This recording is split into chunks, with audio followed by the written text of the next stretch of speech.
The tale begins in a shadowy woodland, where frail, twisted trees loom like skeletal fingers over a forest floor blanketed in dark mold and damp moss. Dead leaves drift under a murky, overcast sky. This eerie domain teems with bizarre, unnatural monsters. A violet-hued beast pins a young man to the earth, snapping its jaws at him even as he plunges a knife deep into its throat, sending blood spilling. Trapped beneath the creature with foul saliva dripping onto his face, the youth curses his luck. The monstrosity's massive maw opens wide right above his head, revealing rows of razor-sharp teeth and a dangling tongue. As blood splatters through the air, he realizes a grim truth: if he perishes here, everything is over. Suddenly, he jolts upright in his bed, clutching his throat and gasping for breath. He notes with despair that 12 long years have passed since this torment started, a torment where the pain of dying feels entirely real. Resting his heavy cheek on his hand with exhausted eyes, he laments the return of that cursed nightmare. Later, under a bright daytime sky woven with power lines, he sits at his desk, jotting down notes and sketching a tiny figure of a monster on the page. Pushing his chair back and rising with one hand resting on the table, he admits he can no longer endure the agonizing sensation of death. Standing barefoot in the center of his cluttered room, a space overflowing with books, scattered papers, and survival equipment, he stares blankly ahead. With weary eyes directed at the floor, he confesses that sleep has become his greatest agony and that he is simply so utterly tired. The brutal cycle flashes through his mind. A beast tears into his neck, spraying blood across his shoulder, reminding him that whenever he drifts off in the real world, he's dragged back to the nightmare realm. Another vision shows a blade piercing his torso, bursting with blood as he falls backward, confirming that dying in the dream violently yanks him back to reality. Hunched over his bed, clutching his stomach and panting, he suffers from the sheer lack of a proper night's rest. Glaring at the wall with exhausted eyes, he curses his fate. This misery forced him to spend the last 12 years obsessively mastering weaponry, martial arts, swordsmanship, jungle survival, and military tactics just to survive the night. In the dream, he crouches in tall grass wearing a hood, gripping his sword. Moving stealthily with his blade held low and his cloak trailing, he glances back in alarm before driving his weapon straight down into a monster's skull. Blood erupts from the impact, and he acknowledges that his relentless training has finally made him die less frequently in the nightmares. Yet, standing in his room pressing his fingers against his temple near shelves crammed with books and boxes, he concludes that the fundamental issue remains: he still cannot sleep. A therapist sitting behind her desk with folded hands suggests he find a passion or something he truly wants to do, theorizing it might help him finally rest. Staring intensely ahead, he repeats the phrase to himself. Standing amidst his cluttered room facing tall shelves of books and boxes, he realizes the only thing he truly desires is just to fall asleep. Tilting his head upward with his eyes shut, he wishes to sleep soundly, even if just for one night. Without warning, blood begins to drip from his nose and mouth. It quickly becomes a torrent pouring from his lips as he clutches his throat and gasps for air. His eye widens in pure shock as he questions what is happening to him. He collapses to the floor, landing face down in an expanding pool of his own blood. As he lies there with his cheek pressed into the crimson puddle, smearing across his mouth and chin, he suddenly notices that his body feels incredibly light and his chronic headache has completely vanished. His vision opens to a sprawling wide meadow under a brilliant blue sky, and fresh air floods his chest and mind. For the first time in 12 agonizing years, he feels like he actually got a good night's sleep. Peering through an eye-shaped gap in the foliage at the treetops and sky, he wonders if he actually crossed over and died. Looking at the cloudy sky, he questions exactly what this place is. The protagonist soon finds himself sitting against the massive roots of an ancient tree in a misty forest. Staring upward with wide eyes, the terrifying realization hits him. This is the very nightmare world he suffered in for over a decade. He abruptly snaps his head around in alarm. Lurking behind the thick trunk is a large, multi-eyed reptilian beast sticking out its long, slithering tongue, while the hooded youth presses his hands tightly against the sides of his hood. The multi-eyed reptile gapes its maw, its tongue dangling as it locks onto him. Pressing his shoulder firmly against the bark, the protagonist reflects on his physical state. Recalling the massive blood loss and his cheek resting in that crimson pool on his bedroom floor, he accepts the high probability that his earthly body is truly dead. Sitting atop the giant roots, he lowers his head in resignation. Standing tall before the ancient tree, he embraces the grim truth. There is no waking reality left to return to. With wide eyes, he declares this twisted realm as his new reality. Observing the reptilian beast scurrying nearby, he acknowledges he knows exactly how this world functions and what it takes to survive here. Initially, he narrows one eye beneath his hood, deciding to avoid combat for now and seek out a bright area that monsters naturally detest. Lowering his chin in silence, he changes his mind. As he draws a heavy, curved sword from his waist with a sharp metallic ring, he questions a sudden surging vitality coursing through his veins. Throwing caution to the wind, he leaps forward with his blade raised. loudly declaring he refuses to run away anymore, causing the reptile to look up in shock. Standing ready, he wonders if this incredible new energy stems from finally experiencing deep sleep, or if he has been placed in a younger body. The massive multi-eyed beast charges across the dirt, its jaws wide open and saliva flying everywhere. Gripping the hilt tightly with both hands as his instincts scream at him to act, the protagonist lowers his head, fixing the beast with a razor-sharp glare. He vows to fight and survive. His blade carves a flawless arc, tearing through the reptile's scaly flesh and sending a spray of blood into the air. He glances over his shoulder, his cloak and face now splattered with crimson. The monster's clawed foot violently tears into the earth, sending dirt and debris bursting outward as it recoils. Blood violently pours from the deep, gaping wound across its torso before the beast collapses backward in a heap. The youth stands triumphantly, blood dripping from his blade as bright pillars of sunlight pierce the canopy above. Kneeling down and planting his sword into the carcass, with another severed monster head lying in the foreground, he slices open its stomach and plunges his hand inside. He extracts a glowing monster core, holding it in his gloved hand with an eerily calm expression. Raising the pulsating orb to his lips, he takes a bite. Sapphire liquid bursts into his mouth, mixing with the blood running down his chin. Standing tall in the forest beside the slain reptile, his mouth covered in gore and his eye glowing a menacing red, he swears that he will survive this dark fantasy world no matter what it takes. Wandering between the colossal tree roots, he basks in the bright beams of sunlight piercing the forest canopy. With a serious expression, he resolves to head toward an even brighter location. Later, he lounges calmly on a thick tree branch, his sword resting across his shoulder as sunlight filters through the shifting leaves. Watching the foliage drift on the gentle breeze, he closes his eyes for a moment. A faint smile graces his lips as he stretches his arm with a relaxed grin, celebrating yet another night of absolutely perfect sleep. As leaves continue drifting across the sky, a month quickly passes. Swinging his curved blade to clear hanging vines, he notes his progress from pitch-black darkness toward the light. He explains from beneath his hood that just because he constantly feels the urge to fight doesn't mean he recklessly hunts. He deems risking his life for mere fun as pure madness while watching a bat-like monster gorge on a corpse in the brush. Peering from behind a large trunk, he admits fighting is tempting. Lowering his voice, he states he only hunts when he strictly needs sustenance, then promptly realizes his stomach is growling. In a blinding flash of motion, he swings his blade and cleanly slices the bat monster in two. Spotting a glowing blue core nested inside the fresh carcass, he notes that obtaining new power is the other valid reason to hunt. He bites into the blue crystal, letting the liquid spill over his tongue. Wiping his mouth, he explains that consuming these cores grants him a chance to absorb the monster's unique abilities. Sitting quietly against a tree trunk, he reflects that this bizarre diet has made his adaptation to the demonic realm much easier. Reaching toward his belt, he recalls another crucial discovery. He pulls out a metal token, realizing his current body seems to belong to a third-class mercenary, and more importantly, he can perfectly read the writing engraved on its surface. As the token hangs from its cord, the title echoes in his mind and his eyes widen in realization. Sitting beside the tree, he deduces that the very existence of such a token proves that human civilization must exist somewhere in this realm. Spotting bright sunlight pouring through the trees ahead, he exclaims that he finally sees the light. However, his expression sharply shifts when he spots something unusual. Looking down in surprise, he questions a line of sharp metal spikes cleverly hidden in the grass. Finding an open, jagged metal bear trap, he immediately identifies it as a man-made snare. Turning his head with a tense expression, he concludes this deliberately placed trap means something significant. Leaping forward through the forest with his cloak billowing behind him, he follows the trail, hopeful that people are nearby.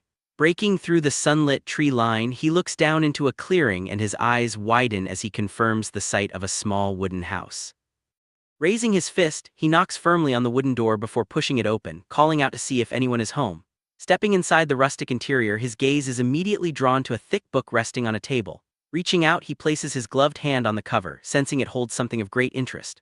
Holding the open tome with both hands, he looks down at the pages and reads its title, The Demonic Realm Chronicles. His eye widens and a bead of sweat rolls down his face as he stares at the text in sheer shock. Leaning forward over the pages, he notes that the history of this bizarre world and its specific terminology are meticulously recorded within. Staring ahead with a dead serious expression, he determines that to survive this world, acquiring this book is absolutely necessary. Suddenly, the sharp creak of a boot pressing against the wooden floorboards echoes behind him. He turns to find an older, bearded man aiming a loaded crossbow directly at him, demanding his identity. Keeping the weapon trained on the youth, the man demands a clear answer, threatening to put a hole straight through his head. Jin simply looks to the side with a faint smile, expressing genuine gladness to see another person, and casually asks if he's being mistaken for a robber. Raising a gloved hand peacefully while the crossbow remains locked on him, he tells the man not to misunderstand, explaining he merely wandered inside out of curiosity. The older man fiercely glares forward, ordering the intruder to get lost since they have no business together. Jin remains standing beside the table with the book, acknowledging the command. Yet pressing his gloved hand firmly onto the cover, he picks the book up with both hands and politely asks to borrow it, offering to pay whatever price is required. The older man narrows his eyes, challenging what would happen if he refuses. Jin's expression turns instantly tense as he asserts his absolute need for the text. Pulling a dagger from his waist as his cloak shifts, Jin presents a chilling hypothetical scenario. With his eyes glowing a menacing red, he suggests he might just embrace the role of a robber. Jin tightens his grip on the dagger while the old man holds the crossbow steady in a tense standoff. Narrowing his glowing eye, Jin admits he doesn't know the older man's true strength, but confidently asserts he doesn't feel like he would lose a fight. Seeing the boy's unwavering resolve, the old man's mustache twitches as his stern expression softens. Lowering the crossbow to his side, he notes that a mere thief wouldn't try to negotiate for reading material. He introduces himself as Hector. Observing that the man has lowered his guard, Jin responds with a sharp expression, introducing himself as Kim Woojin. Hector rests the crossbow on his shoulder and strokes his beard, commenting that Gi Mujin is quite a peculiar name. Standing nearby with a tense expression and a drop of sweat on his cheek, Jin realizes his Earth name is hard to pronounce and asks Hector to just call him Jin. While Jin's gloved hand grips the thick book, Hector explains the tome is far too precious to lend out but offers Jin a compromise. He can stay at the cabin and read it there. Leaning forward and gesturing with his hand, Hector requests that Jin help out with simple daily chores in exchange. Pressing the book to his chest, Jin gratefully accepts the deal. The small wooden house sits quietly behind a sturdy fence as morning mist drifts through the surrounding trees. Inside, a pot of soup boils over a small fire with chunks of vegetables floating in the rich broth, marking the beginning of Jin's stay at Hector's home. He finds the old man to be gruff but certainly not a bad person. Sitting at the table, Hector eats from his bowl and gruffly tells Jin to eat up. Holding his own bowl and spoon, Jin stares at the meal, reflecting on how long it has been since he tasted warm food. As he lifts a spoonful to his mouth, tears unexpectedly run down his cheek. He compliments the delicious meal, silently musing that Hector might actually be an angel. When the sun rises the next day, Hector gears up for a hunt. Sitting at the table with a mug, Jin asks if he's heading out again, and Hector replies the trip might take a while. With a stern expression, Hector reveals his intention to take revenge on a specific monster that slaughtered his former comrades. Looking down at his bowl with a serious face, Jin deduces that since Hector appears quite strong, seeing him this nervous means the enemy must be incredibly powerful. Gazing toward the open doorway, Jin realizes the beast is a massive threat. Hector walks away into the woods, his crossbow and heavy gear strapped to his back. Left alone, Jin sits at the table and dives deep into the chronicles. The lore details how the calamity began in the Northern Empire, illustrating a great castle burning on a cliff while soldiers stand below with raised spears. A king, blinded by unyielding greed, reached toward a glowing otherworldly gate rumored to hold the truth of all creation and immense power. As the king opened it, red light poured over him, and countless glowing eyes emerged from the dark void. Powerful monsters flooded out from the gate, spreading across the land and corrupting the entire north into a demonic realm over 9 grueling years. In response, humanity united its fractured factions to form the Order Alliance, constructing a massive barrier to halt the demonic spread. Closing the heavy book and resting his chin on his hand, Jin murmurs that while the information is highly useful, something still bothers him. Keeping his hand on the cover, he recalls the text stating that the deeper one ventures into the demonic realm, the stronger the monsters become. He ponders a glaring inconsistency. Did the monsters actually get weaker as he traveled toward the light? Meanwhile, Hector sprints across the grassy terrain, gripping his crossbow as the wind whips behind him. Back at the cabin, Jin rests his hand against his mouth, seriously wondering just how deep into the demonic realm his nightmare spawn point had been, and exactly how strong Hector ranks in this brutal environment. Deep in the woods, Hector runs at high speed, fleeing from a charging pack of wolf-like monsters led by a massive white wolf with glowing red eyes. Lowering his body, Hector braces himself as his boot slams against the earth. The massive white beast leaps through the air with its jaws wide open. Spreading his stance, the old man fires a volley of bolts from his crossbow, sending arrows raining downward toward the pack. The projectiles strike the charging beasts, knocking one aside, but the others relentlessly press forward. The giant red-eyed white wolf lunges fearlessly, effortlessly snapping a crossbow bolt in half right in front of its face. Turning with a tense expression, Hector shouts in sheer frustration and sprints back toward the cabin. Just as he approaches, Jin steps out holding a massive blade, his right eye glowing a vibrant crimson. Hector frantically shouts for the boy to run from the lethal danger. Instead, Jin rushes forward with his greatsword raised, streaking right past the panicked old man. Hector looks back with wide, sweat-drenched eyes as the wind whips past Jin's face. Launching himself from the ground with a sharp impact, Jin soars through the air, descending from above with his blade held high. He locks eyes with the massive white wolf looking up at him. The beast rears back, its jaws open and claws raised to strike. Without hesitation, Jin drives the heavy blade straight down through the wolf's skull, splitting the monstrous body in twain as a geyser of blood bursts outward. He seamlessly continues the downward strike until the ruined corpse crashes to the dirt in front of the remaining pack. Seeing their alpha annihilated, a large brown wolf lowers its head, baring its teeth with a low growl. Hector stares in utter disbelief, sweat pouring down his face as he exclaims, "Oh my God!" Jin stands tall, extending his blood-soaked blade to the side as crimson arcs through the air. Hector stammers that the kid just took down a fearsome werewolf in a single, flawless slash. The colossal werewolf lies split open on the blood-soaked grass.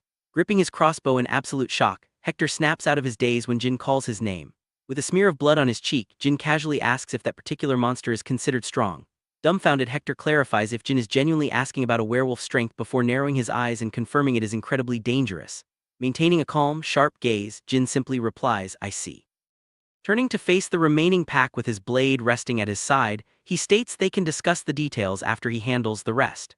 Dozens of wolves stand aggressively in the forest, their teeth bared.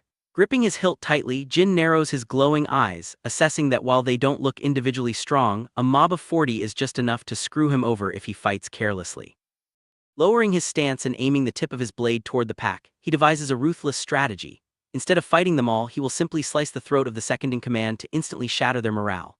His eyes narrow sharply as he pinpoints his target, a massive brown wolf with glowing blue eyes standing at the very front. With red energy flaring intensely behind him, Jin raises the blade high overhead, declaring it is the first one he needs to butcher.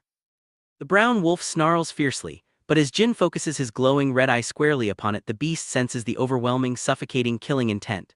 The wolf stares back in silence, its expression tightening before its eyes widen in pure alarm. It turns its head, confusing the gray wolf beside it before abruptly turning tail and sprinting away in sheer terror. The brown beast yelps loudly in shock as it flees. A powerful gust of wind spirals through the clearing, scattering the leaves as the remaining wolves freeze in fear. In the face of Jin's terrifying aura, the entire pack panics and scatters into the woods. Hector watches in disbelief, astounded that creatures renowned for their bravery fled so easily. Standing calmly with a thoughtful expression, Jin smirks and remarks that the fleeing brown wolf certainly knows how to accurately assess a hopeless situation. Later, under a dark, stormy sky, the two stand inside the worn wooden cabin. The werewolf's corpse is stretched across the table as Hector explains its bounty is worth at least 40 gold coins. Touching the thick fur, Jin asks if that sum is considered a lot of wealth. Hector nods, assuring him it certainly is, adding that 40 gold is enough to live comfortably without working a single day for 6 or 7 years. Jin looks surprised for a moment, questioning internally why such a pathetic, weak monster commands such a high bounty. Realizing that farming trash mobs could yield immense wealth, his lips curl into a greedy, faint smile. He figures whenever his pockets run dry, he can simply hunt these easy targets, concluding that life here will be infinitely easier than his last 12 agonizing years. Hector places a small pouch of coins, a bundle of jerky, and a folded map directly onto the werewolf's heavy pelt. Sitting beside the harvest, Jin examines the goods as Hector rests his hands on the corpse. The old man instructs Jin to take the map, travel to Pioneer Village, and find a merchant named Jacob at the marked location. When the coin pouch drops onto the fur, Jin hesitates, asking if it is really okay for Hector to hand over something so immensely valuable. Looking down at the youth, Hector insists it is only fair. Jin made the kill, so he deserves the payout, plus Hector is just glad to see his grudge settled. Extending his weathered hand, Hector thanks Jin for delivering his long-awaited revenge and hopes their paths cross again. They clasp hands firmly as Jin thanks the old man for everything. Soon after, Jin walks away from the quiet cabin at the edge of the forest, carrying the massive rolled pelt on his back and the sack slung over his shoulder, while Hector watches fondly from the doorway. Trekking down the forest path, Jin turns his head slightly, completely unaware that a large beast with long, curved, horn-like appendages is watching him from a distant rock. The creature raises its head, its blue eye glowing menacingly as it lets out a low, rumbling growl. Arriving at a massive wooden gate guarded by armed sentries, Jin identifies the bustling settlement as Pioneer Village. Standing at the entrance with his heavy burden, he faces a spear-wielding guard and notes that the town is surprisingly well-stocked for its small size. As he walks down the dirt streets carrying the massive bundle, the townspeople openly stop to stare at him. Glancing sideways, he notices a group of rough-looking men closely tailing him. Walking past a muscular, bald man with crossed arms, Jin deduces that the locals are on high alert simply because he is an unfamiliar face. Feeling the heavy, hostile gazes tracking his every move, he quickly realizes that in a ruthless world like this, the only thing more dangerous than the monsters might be the people. Spotting a wooden tavern sign featuring a mug and fork, he pushes through the doors. He navigates past patrons drinking and playing cards, and a waitress carrying a heavy tray, ignoring the suspicious glances from the tables. Setting the massive rolled pelt in his supply sack onto the counter, he politely declines a beer from the bartender and asks where he can find a man named Jacob. Immediately, a patron sitting at the counter holding a knife and a piece of food turns around, identifying himself as Jacob and asking what he wants. Jin assesses the man's greasy features and instantly pegs him as a scammer. Jin explains he was sent by Hector, who promised Jacob would purchase the pelt. Jacob violently jerks backward in shock, dropping his knife. As Jin presses his hand against the rolled fur, Jacob shouts in sheer surprise, demanding to know if old Hector actually killed a werewolf. Snatching the pelt and pulling it closer to inspect it with wide, greedy eyes, Jacob confirms it is authentic. Jin silently observes that the merchant wrongly assumes Hector made the kill, and decides there's no need to correct him. Surrounded by his rough-looking thugs, one man comments that old Hector still has it. Jacob's mouth curls into a fierce, toothy grin as he murmurs this is exactly what he expected.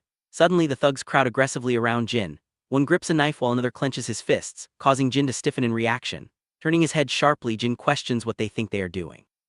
Brazenly draping the werewolf pelt over his own head like a hood, and raising a severed clawed paw, Jacob mockingly orders Jin to get lost while he's still asking nicely, promising to spare his life. Jin coldly calls him a scammer, asking if he always intended to betray Hector's trust. Smirking beneath the wolf hood, Jacob tells Jin to watch his mouth, claiming that supplying Hector all those years caused him terrible financial loss. Resting the heavy paw over his shoulder, the scammer grins and declares he is confiscating the pelt to make up for his accumulated debts. Staring forward with an icy expression and a glowing red eye, Jin internally debates whether to simply execute the man on the spot. Resting his hand on the table, he decides he shouldn't kill a human over a mere animal pelt, and instead verbally condemns the man as a shitty bastard. In retaliation, Jacob aggressively splashes a full mug of beer directly into Jin's face. Holding the empty wooden mug beside his smirking face, Jacob warns Jin not to try and be clever, ordering him to scram. Jin sits silently with his back turned, the spilled alcohol dripping from his hair and soaking his cloak. He begins to walk away from the counter, leaving his sack behind while Jacob and his armed, knife-wielding thugs stand victoriously. Smirking with the sack slung over his shoulder, Jacob mocks Jin, calling his retreat a smart choice. But Jacob's smug expression tightens as he notices something shifting. In a blur of motion, Jin grabs a massive, heavy wooden table and violently flips it upward into the air. With his back still toward the room, Jin calls out to the scammer. Turning his head to reveal a blazing red eye, Jin chillingly advises that if someone intends to rob him, they should aim for the neck instead of the back. Jacob's eyes widen in terror beneath his wolf hood. Exhaling sharply, he retracts his previous compliment about Jin being smart and orders his thugs to attack, sneering that the kid doesn't know the value of his own life. A thug lunges forward, swinging a heavy blade down while screaming for Jin to die. Bursting forward with his cloak whipping fiercely, Jin's eyes glow red as he declares that butchering scum like them won't trigger an ounce of guilt. As the man's blade swings downward, Jin effortlessly ducks low, letting the weapon slam uselessly past him. The attacker grips his sword with both hands, shocked at Jin's incredible strength and speed. Lowering his gaze with a deathly cold expression, Jin rapidly slashes through the front line, sending blood spraying across the tavern floor as one man collapses and another leaps toward him. A bald thug raises a massive, heavy weapon overhead, bringing it crashing down. The strike violently obliterates the floorboards, bursting debris everywhere, but Jin merely sidesteps it unharmed. Driving his shoulder into the edge of an overturned table, Jin rams the heavy furniture forward, crashing it brutally into the bald man and knocking him backward. As the thug recoils in alarm, another blade slices downward toward Jin. Lunging forward, Jin counters with a vicious upward slash, spraying more blood across the room. He briefly stands still, his face streaked with crimson, his red eyes piercing through the chaos. Dripping with sweat and trembling in shock, Jacob wonders where the hell this absolute monster came from. Crouching amidst a graveyard of splintered furniture and fallen bodies, Jin weaves through the remaining attackers. Realizing a fighter this devastating should be famous in the region, Jacob fears he's going to die for absolutely nothing. An attacker leaps through the air dual-wielding blades while another swings a wild fist. Twisting low between the incoming strikes, Jin cleanly cuts the leaping attacker completely in half.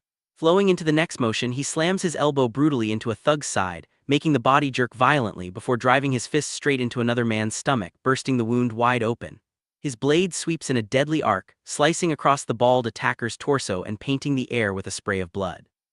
Jin stands dominantly over the motionless fallen men, his red eyes glowing with lethal intent. With a bloody cheek and an unblinking, tense expression, Jin's glowing red eye locks onto his remaining prey. Completely terrified, Jacob screams for everyone to run for their lives. Two surviving men sprint toward the door, glancing back in sheer panic just as another thug is violently launched, crashing through the tavern's wooden wall, scattering broken boards and shattered glass outside. Jacob cowers on the floor, pressing his body against the dirt in absolute shock. Suddenly his eyes widen in fresh horror as he screams. A massive red wolf with glowing blue eyes bursts onto the scene, its jaws open and teeth bared. Jacob shrieks, demanding to know why a deadly red wolf is inside the village walls. Landing lightly behind the scammer with his blood-stained sword raised, Jin causes Jacob to throw up his hands in panic. As the fearsome wolf turns its attention to Jin, the remaining villagers recoil in terror. Jin stares at the beast with a questioning look. The wolf barks aggressively, saliva flying from its fangs. Recognizing its features, Jin identifies it as the very same scout wolf he spared earlier. Facing the beast with his glowing red eye, Jin coldly asks if it tracked him all the way here because it wants to die too. The terrifying wolf instantly freezes, its face stiffening as its eyes widen in comical alarm. Dropping its heavy body to the floorboards, it curls up and lets out a pathetic, weak whimper. Flipping completely onto its back, the massive beast pants repeatedly, rolling around and kicking its legs in the air right at Jin's feet. Three bruised attackers point at the display in sheer, confused shock. Looking down with a deeply puzzled expression, Jin wonders why this apex predator is suddenly acting like a harmless mutt. The wolf just stares up at him, sweating and panting with its tongue hanging out happily. Turning his attention to the thugs, Jin points a gloved finger directly at the three attackers and explicitly orders the wolf to bite. Instantly the beast shoots upright, its blue eyes glowing furiously. Lunging forward with its jaws wide open, it tackles a screaming man, crushing him against the floor. Blood bursts into the air as the wolf violently mauls the struggling villager to pieces. Watching the brutal execution, Jin casually remarks, "Oh, nice." Jacob staggers backward in horror as the beast tears into another fallen man nearby. Sweating bullets in total panic, the scammer resolves he needs to escape this slaughterhouse. Jin shoots him a calm, piercing glance, prompting Jacob to curse under his breath before desperately dropping to his knees. Bowing deeply with both hands raised, Jacob begs for his life, promising to apologize 1,000 times and swearing he will do absolutely anything he is told. Yet as he lowers his sweating head, he grinds his teeth, secretly swearing that his revenge will come later. Thwack! Jin's heavy sword drives straight down into the floorboards, inches from Jacob's trembling hand. The scammer jerks his head up, eyes bulging as blood from a fresh graze runs down his forehead. Leaning forward with both hands resting heavily on the sword's hilt, Jin glares down at the kneeling man who pathetically stammers out the words, "Sir." Covering his mouth with his gloved hand, Jin mutters to himself that this bastard still thinks he's dealing with a pushover. Staring down with his glowing red eyes, Jin firmly asserts that he is not someone to be taken lightly. In a flash, a bitter memory from his past life surges through his mind. He remembers sitting in a cramped office across from his smiling factory manager, who begged him to let a missed paycheck slide just this once due to the company's poor situation. Jin recalls sitting there with a forced smile, his soft-hearted nature leaving him no choice but to accept the excuse. The vision shifts, showing a calendar's pages rapidly tearing away as the dates change. He remembers that the moment he first yielded, his salary went from being a week late to a month, then 2, until it was ignored entirely. He vividly recalls opening the office door to complain about the missing funds, only to be met by the manager violently swinging a golf club. Resting the club on his shoulder, the tyrant called Jin a punk, shouting that employees should stick together during tough times and branding the younger generation as selfish. Jin reflects bitterly on how he was manipulated, branded as greedy and treated like an absolute pushover. Snapping back to the present, Jin stands beside his planted sword over the kneeling Jacob, stating coldly that living month to month in that misery was unbearable. Turning his back to the scammer, Jin declares that he learned one very important lesson back then. Seeing Jin's back turned, the injured Jacob slowly lifts his head, his lips curling into a twisted, malicious grin. Seizing the opening, he lunges forward, grabbing a hidden dagger from his waist. Leaping high into the air behind Jin with the blade raised, he screams for the youth to die. But Jin simply turns his head, his eyes blazing red, and swings his bare, gloved hand upward. As Jacob brings the blade down, Jin effortlessly blocks the lethal strike with his palm. Glaring forward and raising his greatsword, Jin declares that human trash who scam others simply do not possess the capacity for remorse. Jacob's face freezes in absolute paralyzing terror as he realizes exactly what is about to happen. In a blinding flash, Jin's heavy sword arcs horizontally, cleanly decapitating Jacob and sending a massive spray of blood into the air. The severed head spins wildly through the tavern as crimson rains down on Jin, his dark cloak swirling violently around his frame. Lowering his head, his glowing red eyes shining through the blood spatter on his face, Jin swears a solemn oath that he will never, ever allow himself to be treated as a pushover again. Standing victoriously over the headless corpse as blood continues to splash against the floorboards, Jin turns his head slightly. The large red wolf trots up to him, gently carrying Jacob's stolen coin pouch in its jaws. Looking down, Jin ponders exactly what he should do with this strange, lethal mutt. The wolf lowers its massive head and gently drops the pouch onto the blood-stained floor. Jin observes the beast, nodding. It seems to have decided to follow him for the time being. The pouch spills open, revealing the gleaming gold coins hidden inside. Sliding his heavy sword smoothly back into its sheath, Jin looks down at the fearsome, horned creature and casually asks if it wants to tag along. The wolf simply stares up at him in loyal silence. Bending forward, Jin places his hand affectionately on the predator's head. As his gloved fingers rub behind its ears, the massive animal happily closes its eyes. A faint, genuine smile breaks across Jin's face. Patting the beast, he praises it as a clever thing. Standing proudly beside the giant wolf and stroking its fur, Jin suggests they get along well from now on, officially dubbing his new companion Mutt. Outside, rows of rustic rooftops stretch across the settlement beneath the towering fortified walls and wooden watchtowers, all bathed in the soft morning light breaking through the drifting clouds. Inside his rented room, Jin sits up in bed thoroughly refreshed, while his horned wolf sleeps peacefully on the floor next to an empty food bowl. A faint smile graces his lips as he revels in yet another night of perfect, uninterrupted deep sleep. While Mutt stretches its legs and yawns widely, Jin raises a hand, remarking that the crisp morning air feels so incredibly rejuvenating that he feels as though he could fly. Later, sitting shirtless on a small wooden stool beside a babbling stream, he vigorously washes his blood-soaked clothes in a large basin. Water drips from his muscular arms as he wipes his face and exhales deeply. Resting his wet garments on the edge of the basin, he reflects heavily on the previous night's massacre. He acknowledges that he killed another human being for the very first time, and not just one but an entire tavern full of them. Lowering his head and staring intently at his bare hands, a chilling realization washes over him. He doesn't feel a single ounce of guilt. As water drips off his chin, he initially tries to reason that it's simply because the men were irredeemable scum. But correcting his own internal logic, he admits the terrifying truth of his emotions. Slaughtering people felt exactly the same as hunting monsters. The memory of swinging his blade with a manic grin fills him with undeniable, thrilling excitement. Pressing a hand firmly against his chest, he feels a quiet, unnatural buzzing vibration humming through his veins. Studying his open palm, he realizes something fundamental inside his very soul is beginning to mutate. His eyes glow a faint, ominous red as he briefly wonders if consuming those monster cores has cursed him. Ultimately, he shrugs it off, accepting the dark changes as the price of survival. Walking down the forest path with the giant wolf trotting loyally at his side, he declares his life in this brutal world will be entirely different. He will live in absolute abundance rather than suffer a meaningless, impoverished existence. With a calm smile hidden beneath his hood, he decides to simply embrace the violence and enjoy the present. Approaching the colossal, fortified walls of the fifth pioneer city with Mutt trailing behind, Jin decides securing his funds by selling the pelt is his top priority. Rubbing his temple, he strictly instructs the massive wolf to stay hidden in the nearby woods. Lugging the heavy, rolled pelt over his shoulder, he navigates the bustling city streets, heading straight for the local branch of the Order Alliance he read about in the chronicles. Beneath the grand stone tower, a bored clerk stretches and yawns behind his reception desk. Walking up to the counter, Jin confirms he is in the right place, and the clerk casually asks what brings him in. Jin responds by slamming the massive bundle onto the desk, making the man flinch in surprise, and flatly states he has come to collect a monster bounty. The clerk grips the fur with a highly doubtful sneer, initially dismissing it as mere dog skin and warning Jin that the guild hall is no place for practical jokes. But as he leans in closer, his eyes bulge in sheer disbelief. Shouting in panic, he realizes it is a flawless werewolf pelt. While Jin watches with total calm, sweat pours down the clerk's face as he asks if the youth truly killed the beast himself. Jin simply nods, replying he handled it earlier that day. Soon after, Jin is escorted to a long wooden table inside a private room. A guild official enters carrying a hefty sack, apologizing for the wait as they needed to thoroughly authenticate the kill. Setting the heavy coin pouch onto the table, the official hands over the staggering reward. Gripping the bag with both hands, Jin realizes this single payout is enough to let him live lazily for nearly a decade. Opening the sack to reveal the glittering pile of gold, a thrilling tremble runs through his body, a rush entirely different from the high of combat. A wide smile spreads across his face as the coins spill across his palms, cementing his belief that cold, hard cash is definitely a wonderful thing. Suddenly a voice calls out and Jin turns his head with a questioning look. The official stands before him, asking if he would be interested in taking on an urgent, high-priority request.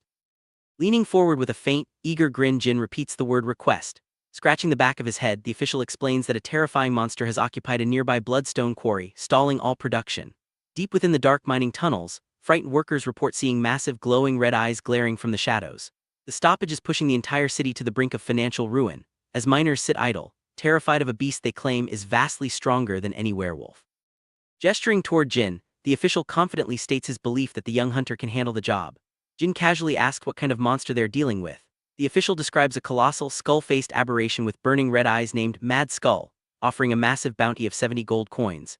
Jin turns his head slightly as vivid, horrific memories from the chronicles flood his mind. He envisions the towering, bone-plated monster looming over him with its sword-like tusks. He remembers all too well its insane aggression and raw, overwhelming strength. His eye widens as the traumatic memory surfaces. During his nightmare years, it took him an entire agonizing month to finally kill a mad skull, having been brutally slaughtered by the beast 28 separate times in the process. When the official nervously asks if Jin thinks he can subdue the creature, Jin simply tilts his head in silence. A moment later, his eyes ignite with a glowing crimson aura. Smiling with supreme confidence, he answers, "Of course." Arriving at the sprawling quarry nestled beneath towering rocky cliffs, Jin surveys the abandoned mining structures and the ominous dark tunnel at its center. Walking along the stone path, he notes the halted operations and decides it is best to exterminate the beast as quickly as possible to claim the reward. As he confidently strides toward the entrance, a voice calls out for him to halt. A heavily armed group of men blocks his path. One raises his hands, rudely informing Jin that they claimed the hunt first, are currently prepping for battle, and that he needs to wait his turn. Turning to face the group, Jin internally scoffs at their arrogant demand, wondering since when the brutal act of monster hunting required waiting in line. Sensing the tension, the group's red-haired leader awkwardly laughs and pitches a different option. Spreading his arms wide, Jonathan suggests Jin simply join their team and hunt the beast together. Standing perfectly still, Jin calculates the odds. If he waits outside and these mercenaries actually succeed, it will be a massive waste of his time and money. Smiling confidently and giving a thumbs up, Jonathan insists teaming up is the smartest play. While a mercenary behind Jin sweats nervously at the tension, Jin tightens his grip on his sword hilt. He frankly states he cannot easily trust strangers here, questioning why Jonathan wants to share the bounty when he already has plenty of armed men. Scratching the back of his head with an embarrassed smile, Jonathan explains he strictly prioritizes the safety of his crew over individual performance. With a calm, reassuring smile, he adds that adding someone who looks as strong as Jin would be a massive help. Jin tilts his head, suspiciously asking what makes Jonathan think he is strong at all. Pointing behind him, Jonathan states that a fearsome beast like that wouldn't be following him if he were weak. Jin turns to see a beautiful blonde mage kneeling on the dirt, gently holding Mutt's head as the giant wolf affectionately licks her cheek. She marvels aloud that wolf monsters are notoriously independent, making it incredibly rare to see one tamed by a human. Jin's eyes widen in sheer disbelief, realizing the massive Mutt completely ignored his strict order to stay hidden. He watches closely as the wolf happily munches on a piece of roasted meat they threw on the dirt. Observing the meal, Jin realizes they offered his pet real cooked meat, a luxurious cuisine of this world he hasn't even tasted yet. As the wolf crunches on the bone, a glistening, greasy piece of the roasted meat rolls across the dirt and drops right between Jin and Jonathan. Glaring with a tense expression, Jin tries to focus on his wolf's bad behavior, but his stomach betrays him. Sweat beads on his forehead as he stares down at the greasy, dirt-covered meat near his boot. He murmurs in deep confusion, questioning why his body is reacting so violently with hunger to a piece of food dropped on the ground. A sudden, humbling realization hits him. It has been over a decade since he last ate a proper hot meat dish. Suddenly, a delicate hand reaches down and literally presses into the dropped, dirt-stained meat. Picking it right up off the ground, the blonde woman smiles warmly and offers the greasy morsel to Jin, asking if he would like a bite since he looks so hungry. Staring at her with widened eyes, Jin murmurs softly in awe. To his starved, traumatized mind, the smiling mage holding out the dirt-covered meat is suddenly surrounded by a halo of glowing light, instantly transforming her into a radiant goddess of absolute trust. He accepts the offer. Following his new allies, Jin ventures deeper into the rocky mine tunnels, passing abandoned wooden carts illuminated by flickering oil lamps. Walking behind them, Jin happily gnaws on the offered piece of meat, thinking to himself that it tastes absolutely delicious. Glancing back over her shoulder, the blonde woman notes they haven't properly introduced themselves yet. Pointing a thumb at his chest, the red-haired man introduces himself as Jonathan, the proud captain of the Black Marlin mercenary group. The woman warmly introduces herself as Claire. Walking behind them, Jin initially gives his full name, Kim Woo-jin, before quickly correcting it to simply Jin. Jonathan welcomes him to the crew, encouraging him to ask questions anytime, to which Jin nods in understanding. Suddenly, Jonathan stops with a slight smile, announcing they have reached the heart of the lair and that this cavern is where they will slay the Mad Skull. Inside the massive, circular cavern, the mercenaries efficiently fan out along the edges. Jonathan barks orders, directing the trap team to rig heavy nets across the ceiling while the spearmen take their strategic positions. Resting his hands behind his head, the captain looks back and asks Claire if they should begin the operation. She nods firmly. Jin stares upward, his eyes widening in pure awe as glowing, ethereal feathers begin drifting through the cavern air. Claire literally floats off the ground, an open spellbook hovering in her hands as brilliant green magical light and swirling feathers envelop her body. Watching the display, Jin realizes he's witnessing the legendary magic detailed in the chronicles. Pointing her finger toward a complex, glowing magic circle forming above the pages, Claire closes her eyes and softly chants, calling upon her power to send blessings upon the land. Stepping into the light, Jonathan strides forward with a confident grin. The green magical energy and floating feathers rapidly swirl around his legs, successfully activating the feather step buff. He praises his mage, nodding her enhancements are excellent as always. As Jonathan prepares to sprint forward with his arms raised, the green aura trailing behind him, Claire warns that the speed boost will only last 3 minutes at best and 5 at the absolute worst. His boot slams against the stone, the swirling energy accelerating his movements as he commands his men to stay ready. Sprinting full tilt down the dark tunnel with his arms stretched ahead, Jonathan shouts that he is going to lure the mad skull right into their kill box. Watching the captain move at superhuman speeds, Jin smiles slightly, admitting to himself that magic is undeniably cool.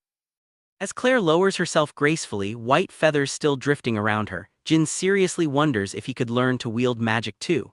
The tension spikes as a mercenary grips his spear tightly, shouting for everyone to stop dawdling because the beast will be upon them any second. Another voice echoes in the dark, grimly warning that a single mistake will get them all killed. Jonathan soon bursts back into the cavern, running at breakneck speed along the edge of the pit, while the crew holds the heavy nets taut. Gripping a borrowed spear, Jin observes the setup, thinking that driving a raging monster into a massive snare to pour heavy firepower into it isn't a bad tactical plan. However, staring forward with a serious expression, he highly doubts this basic strategy will actually work against a beast as formidable as a mad skull. Jonathan sprints past the kill zone, the green energy still swirling around his legs as a colossal horned creature furiously charges out of the tunnel right behind him. Turning his head, the captain screams for the trap team to execute. The massive beast lunges forward, its jaws gaping wide to snap Jonathan in half, but the captain effortlessly leaps to safety. The mercenaries heave on the ropes, shouting in panic that the mad skull has arrived. The giant monster lets out an earth-shattering roar just as the heavy net drops directly over it, instantly tightening around its bulky frame. Several men lean back with all their weight, screaming for the crew to pull hard. The trapped behemoth violently crashes to the cavern floor, hopelessly tangled within the thick ropes. Jonathan immediately rallies his men, shouting for the spearmen to strike. Several mercenaries rush forward, gripping their polearms tight. One man brutally drives his spear straight down through the gaps in the net, piercing the mad skull's thick hide. The monster's jaws snap open, snarling furiously through the restrictive mesh as the crew desperately yanks on the ropes to pin it down. The cavern echoes with the beast's deafening roars as it thrashes wildly. Assessing the chaos, Jin realizes the situation is rapidly turning disastrous. Ahead of him, the monstrous skull-faced beast thrashes with such raw, ungodly power that the mercenaries completely lose control. Several men are violently dragged across the jagged stone floor, shouting in sheer frustration that even with so many fighters, they cannot physically restrain a single monster. Without warning, the mad skull surges forcefully upward. The thick ropes groan before violently snapping apart, sending broken pieces of the net flying uselessly through the air. With its red eyes glowing with feral fury, the beast easily tears through the remaining restraints. The sheer force of its breakout unleashes a violent shockwave across the ground, knocking several mercenaries completely off their feet and sending them tumbling away into the darkness. Now completely freed from the trap, the massive beast zeroes in on its most vulnerable target, charging with explosive speed directly toward Claire. Standing defenseless on the cavern floor, she raises her glowing hand in pure panic, stammering in shock as death barrels toward her. Suddenly, Jin dashes in front of her, raising his arms wide. He takes the monster's devastating headbutt head-on, perfectly shielding the mage. His heavy boots grind violently against the stone floor, carving deep grooves as he absorbs the impact. Grabbing the beast's massive tusks with both bare hands, he strains every muscle in his body, forcefully pushing the colossal head backward. The mad skull violently presses forward, its glowing red eyes burning mere inches from Jin's face. Claire reaches out toward him, screaming that it's too dangerous. Maintaining a tense expression, Jin coolly tells her not to worry. Staring back into the beast's glowing eyes and bared teeth, Jin declares confidently that he knows exactly how to take down a mad skull. With his own eyes flaring a menacing red and a sharp grin spreading across his face, he grips the thick tusks and braces his entire body weight over the monster's head. In a fluid motion, he abruptly releases his grip and shifts his body to the side, causing the beast to stumble. Reaching behind his back as the monster's hideous face looms over him, he draws his greatsword, gripping the hilt tightly with both hands close to his face. Swinging with all his might, the heavy blade strikes the monster's skull with a sickening crunch, violently jerking its head backward. Bracing himself after the heavy impact, Jin begrudgingly admits to himself that he thought his physical strength had grown more than this. Shaking off the blow, the mad skull roars furiously, charging forward with its mouth gaping wide to reveal its lethal fangs and tusks, showcasing its incredible raw physical power. Jin turns sharply, his eyes widening in alarm as he realizes he momentarily let his guard down. But before the beast can impale him, his eyes narrow in confusion. A sudden rush of green magical energy and floating white feathers furiously swirls around his face. Spinning gracefully in midair while cloaked in the glowing green aura, he effortlessly dodges the beast's charge. Below, Claire stands with her grimoire open, shouting that she will help him fight. Looking down at his glowing hands, Jin realizes his body feels impossibly light, as if he just dropped a massive physical weight. A confident smirk crosses his face as the green energy continues to flow around him, and he decides he should be able to slaughter the beast much easier with this buff. Several mercenaries run forward with their weapons drawn, shouting that they will back him up, but Jin quickly turns back and firmly orders them to stay back for now. Watching from the sidelines, Jonathan stares at the solo fighter, his jaw tightening in tense awe. Cloaked in the swirling vortex of green energy and white feathers, Jin dashes past the raging mad skull, leaving a brilliant emerald trail in his wake as he boldly claims that this hunt is far easier to handle alone. Sprinting effortlessly across the rugged cavern floor with his sword drawn, he mentally reviews the specific tactics needed to kill the beast. Staring down the glowing red eyes of the monster, he notes its fatal flaw: it runs incredibly fast, but only in a perfectly straight line. As the mad skull charges mindlessly down a direct path toward him, Jin knows that changing direction is incredibly difficult for the creature, and he plans to use its own momentum to destroy it. Utilizing Claire's speed buff, Jin leaps incredibly high into the air, spiraling upward with green energy as the charging monster thunders blindly beneath him. Unable to stop, the mad skull crashes violently through the cavern's stone pillars and scattered debris. Its heavy clawed foot strikes the ground so hard it cracks the very bedrock. As the beast's heavy body scrapes painfully across the rocky floor, sending a shower of sharp stone debris scattering around its face, Jin hangs suspended in the air. Looking down at the disoriented monster while floating amidst the green magic and feathers, he praises the incredible power of the buff, noting the beast is now struggling heavily just to track his movements. Raising one hand near his face, he mentally analyzes his target, noting that its massive tusks are as long as broadswords and function defensively like arms. Lifting his heavy greatsword high overhead, he acknowledges that the bone tusks are far too hard to cut through directly. Instead, he plummets straight down, aiming his blade directly for the creature's one true weak point, the bridge of its nose. The heavy blade sinks deep into the bone, and blood violently bursts from the creature's face as it screams in absolute agony. The mad skull roars and thrashes wildly, spraying blood across the cavern walls as the excruciating pain intensifies with every single movement, leaving the beast completely staggered and too burdened to launch another attack. Flipping downward in midair, his sword gripped tightly in both hands while the green energy and feathers spiral around his descent, Jin delivers the final lethal strike. Blood erupts from the monster's body as the blade cleaves cleanly through its ruined snout. As the beast's massive body jerks violently from the terminal impact, more blood sprays into the air. Jin lands smoothly, sweeping his sword in a wide arc beneath the towering, collapsing creature. A massive wave of blood splashes upward, ensuring the mad skull has zero chance to ever rise again. Standing victorious amidst the carnage, Jin faces forward with a slight, satisfied grin, his face and dark cloak completely splattered in fresh monster blood. Hearing the commotion end, a group of workers holding crude weapons cautiously runs out from the large stone gate as thick dust lingers in the air. Staring over the scattered rubble and broken mining structures, one man asks in awe what just happened, while another urgently suggests they need to find Jin first. Suddenly, Claire and Jonathan stare with wide eyes as Mutt slides aggressively past them. Lowering its massive body to the ground, the wolf bares its sharp teeth and lets out a deep, threatening growl. As Claire watches in stunned silence, Jonathan grips her shoulder in shock. The giant wolf throws its head back, opens its jaws wide, and unleashes a deafening roar that echoes through the cavern. Trembling, Claire asks if the beast is explicitly warning them not to interfere. Mutt stands its ground, creating a barrier between the advancing mercenaries and Jin, who stands victorious just ahead. Looking down with a perfectly calm expression, Jin is greeted by the arriving workers, who call out in relief that he made it back alive before asking what happened to the terrifying mad skull.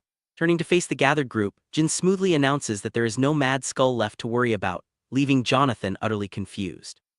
The captain's jaw drops as he spots Mutt standing proudly atop the massive, bloody corpse of the fallen beast, while Jin casually jokes that all that's left now is pork.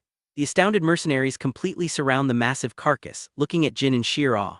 They praise the incredible feat, constantly asking if he truly slaughtered the monster entirely on his own, swearing they have never heard of a single fighter taking down a mad skull solo. The celebration is cut short when Mutt suddenly tilts its head upward, opening its mouth slightly to let out a soft, warning whine. The wolf immediately bares its teeth and resumes growling, causing Jonathan to turn his head with a startled expression. From the pitch-black depths of the mining tunnel, a second equally massive mad skull steps out into the light. Keeping its body dangerously low to the ground, its red eyes glow furiously as it faces the intruders. The beast glares forward, its massive tusks bared for a brutal fight. Instantly, Jonathan grips his spear tight and shouts the alarm, ordering every single man to prepare for immediate battle. However, Claire quickly steps forward, raising her hand to halt the captain and softly tells everyone to wait. The tension breaks as the furious mad skull gently lowers its massive head. Hiding nervously beside its thick legs are two small, squealing piglets, revealing that the terrifying monster was simply a mother protecting her nest.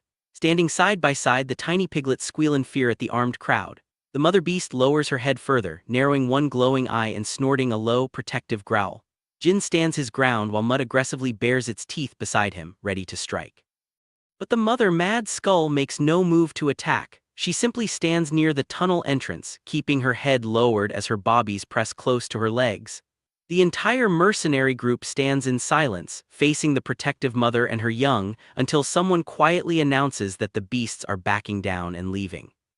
Slowly lowering his spear, Jonathan looks on while an uneasy Claire admits that the creature must have just been trying to find a safe place to raise its young here, adding that she suddenly feels terrible for invading their home. Watching the beasts retreat into the dark, Jin maintains a calm expression, genuinely stating he is glad the situation ended peacefully without more bloodshed. Later that evening, under a quiet night sky illuminated by a brilliant full moon, the crew returns to the fifth pioneer city. Warm, inviting light spills from the windows of a sturdy tavern boasting a heavy wooden door and a swinging sign. Inside the bustling establishment, Jonathan stands at the head of a large table with his arms spread wide as his mercenary group loudly cheers his name. He proudly praises his men for finishing the dangerous hunt without a single serious injury, expressing how incredibly happy he is that they successfully cleared the mad skull threat. Leaning forward over the table with a highly confident grin, he gestures dramatically with his hands and announces it is finally time for the highlight of the night, the settlement of their massive bounty. The hardened men around the table pump their fists and shout in raw excitement, surrounded by an absolute feast of hot food and flowing drinks. Sitting quietly near the head of the table, Claire holds a heavy cloth sack while Jin stands behind her with his arms casually crossed, peering into the bag. Claire notes that the guild's official reward was strictly supposed to be 70 gold coins, but the heavy weight suggested is significantly more. Spilling a large bag filled with gleaming gold coins open onto the wooden table, Jonathan brags that the massive payout is entirely thanks to him making a huge fuss at the guild hall. Conjuring an exaggerated mental image of the two massive mad skulls and the tiny piglets for his men, the captain proudly explains how he spun the tale. He tells the crew that because there were technically two monsters, he argued the job was infinitely more dangerous than expected and fiercely demanded a much bigger reward. Spreading his arms wide behind several fat sacks of gold, he joyfully declares the final payout is a staggering 110 gold coins, sending the entire table into a roaring cheer. Keeping his arms crossed, Jin directly questions why they still received the massive payout despite purposefully choosing not to fight the mother beast. Caught in his own scheme, Jonathan responds a bit hesitantly. Covering his mouth to hide a sly smirk, the captain freely admits he told the guild officials a little white lie about slaying both monsters. Two mercenaries sitting nearby flash wide grins and give enthusiastic thumbs up while laughing hard. One drunkenly cheers that Jonathan is the best captain around, proudly claiming that if you don't get caught lying to the guild, the lie simply becomes the truth. Exhaling a long breath at their shamelessness, Jin simply shakes his head and calls them a group of highly interesting people. Suddenly, a heavy hand grabs Jin's shoulder from behind. Turning his head slightly, Jin sees Jonathan calling out for his attention. Keeping a firm grip on the hunter's shoulder, the captain formally addresses the table, announcing he is planning to give exactly half of their total earnings directly to Jin, and boldly asks if anyone has a problem with that cut. Looking to the side with a genuinely surprised expression, Jin quietly repeats the phrase, half of it. Jonathan smiles with total calm, stating firmly to his men that they all would have died a gruesome death in that cavern without Jin's intervention, and warmly asks the young hunter to accept the massive payout happily. Keeping his hand reassuringly on Jin's shoulder while facing his boisterous crew, Jonathan reasons that the extra 40 gold he scammed from the guild makes the remaining pool more than enough for the rest of them to split comfortably, and declares it is exactly what they all want. Two mercenaries sit at the table smiling in total agreement. One gives a supportive thumbs up while laughing, while the other cheerfully raises a heavy mug of ale in Jin's honor. Touching his cheek thoughtfully with one finger, Jin looks forward and humbly acknowledges that Claire's powerful magic buff and the crew's heavy traps were a massive help in taking down the beast. Gripping a tall, foamy mug from the table, he realizes with a warm feeling that it seems not everyone in this brutal world is a bad person. Raising his heavy mug high into the air while Jonathan excitedly pumps his fist, Jin loudly shouts that he will pay for absolutely every single drink ordered tonight, causing the entire mercenary group to erupt in a deafening, jubilant cheer. The celebration quickly devolves into joyful chaos as several men tilt entire wooden barrels over their heads, drinking heavily as the ale spills down their chins, while others raise their fists high and scream for everyone to keep drinking and get totally wasted.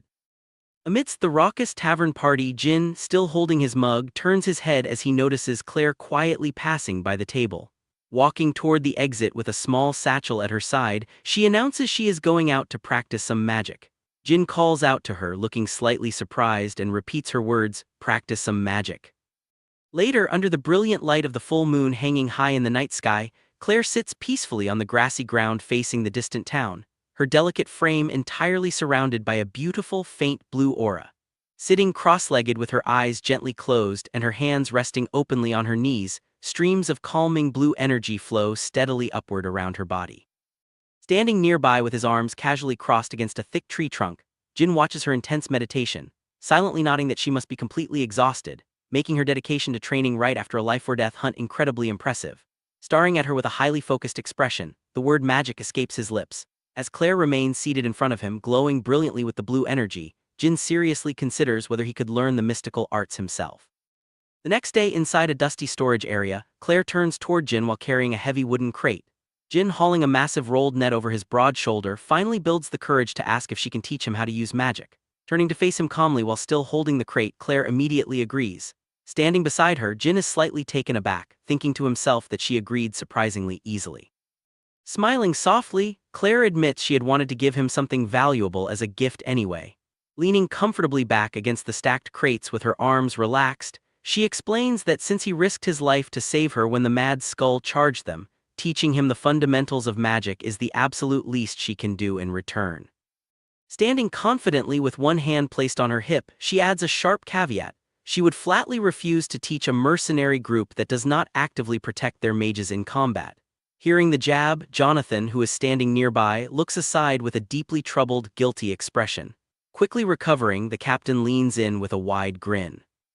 Raising a finger beside Claire, he points out a major logistical flaw. Real magic cannot possibly be learned overnight, and the Black Marlin crew is scheduled to pack up and leave the city in exactly 2 days. As Claire fixes him with a dead serious expression, Jonathan simply laughs off the tension and casually suggests that Jin should just pack up and come with them on the road. Claire raises an eyebrow, questioning exactly why a fiercely strong solo hunter like Jin would ever want to follow a ragtag band of mercenaries like them. Placing a friendly heavy hand on Jin's shoulder and smiling with his eyes closed, Jonathan muses that a brave lone wolf is usually most comfortable traveling entirely alone, and humbly adds that it would be incredibly rude for them to intrude on his personal journey.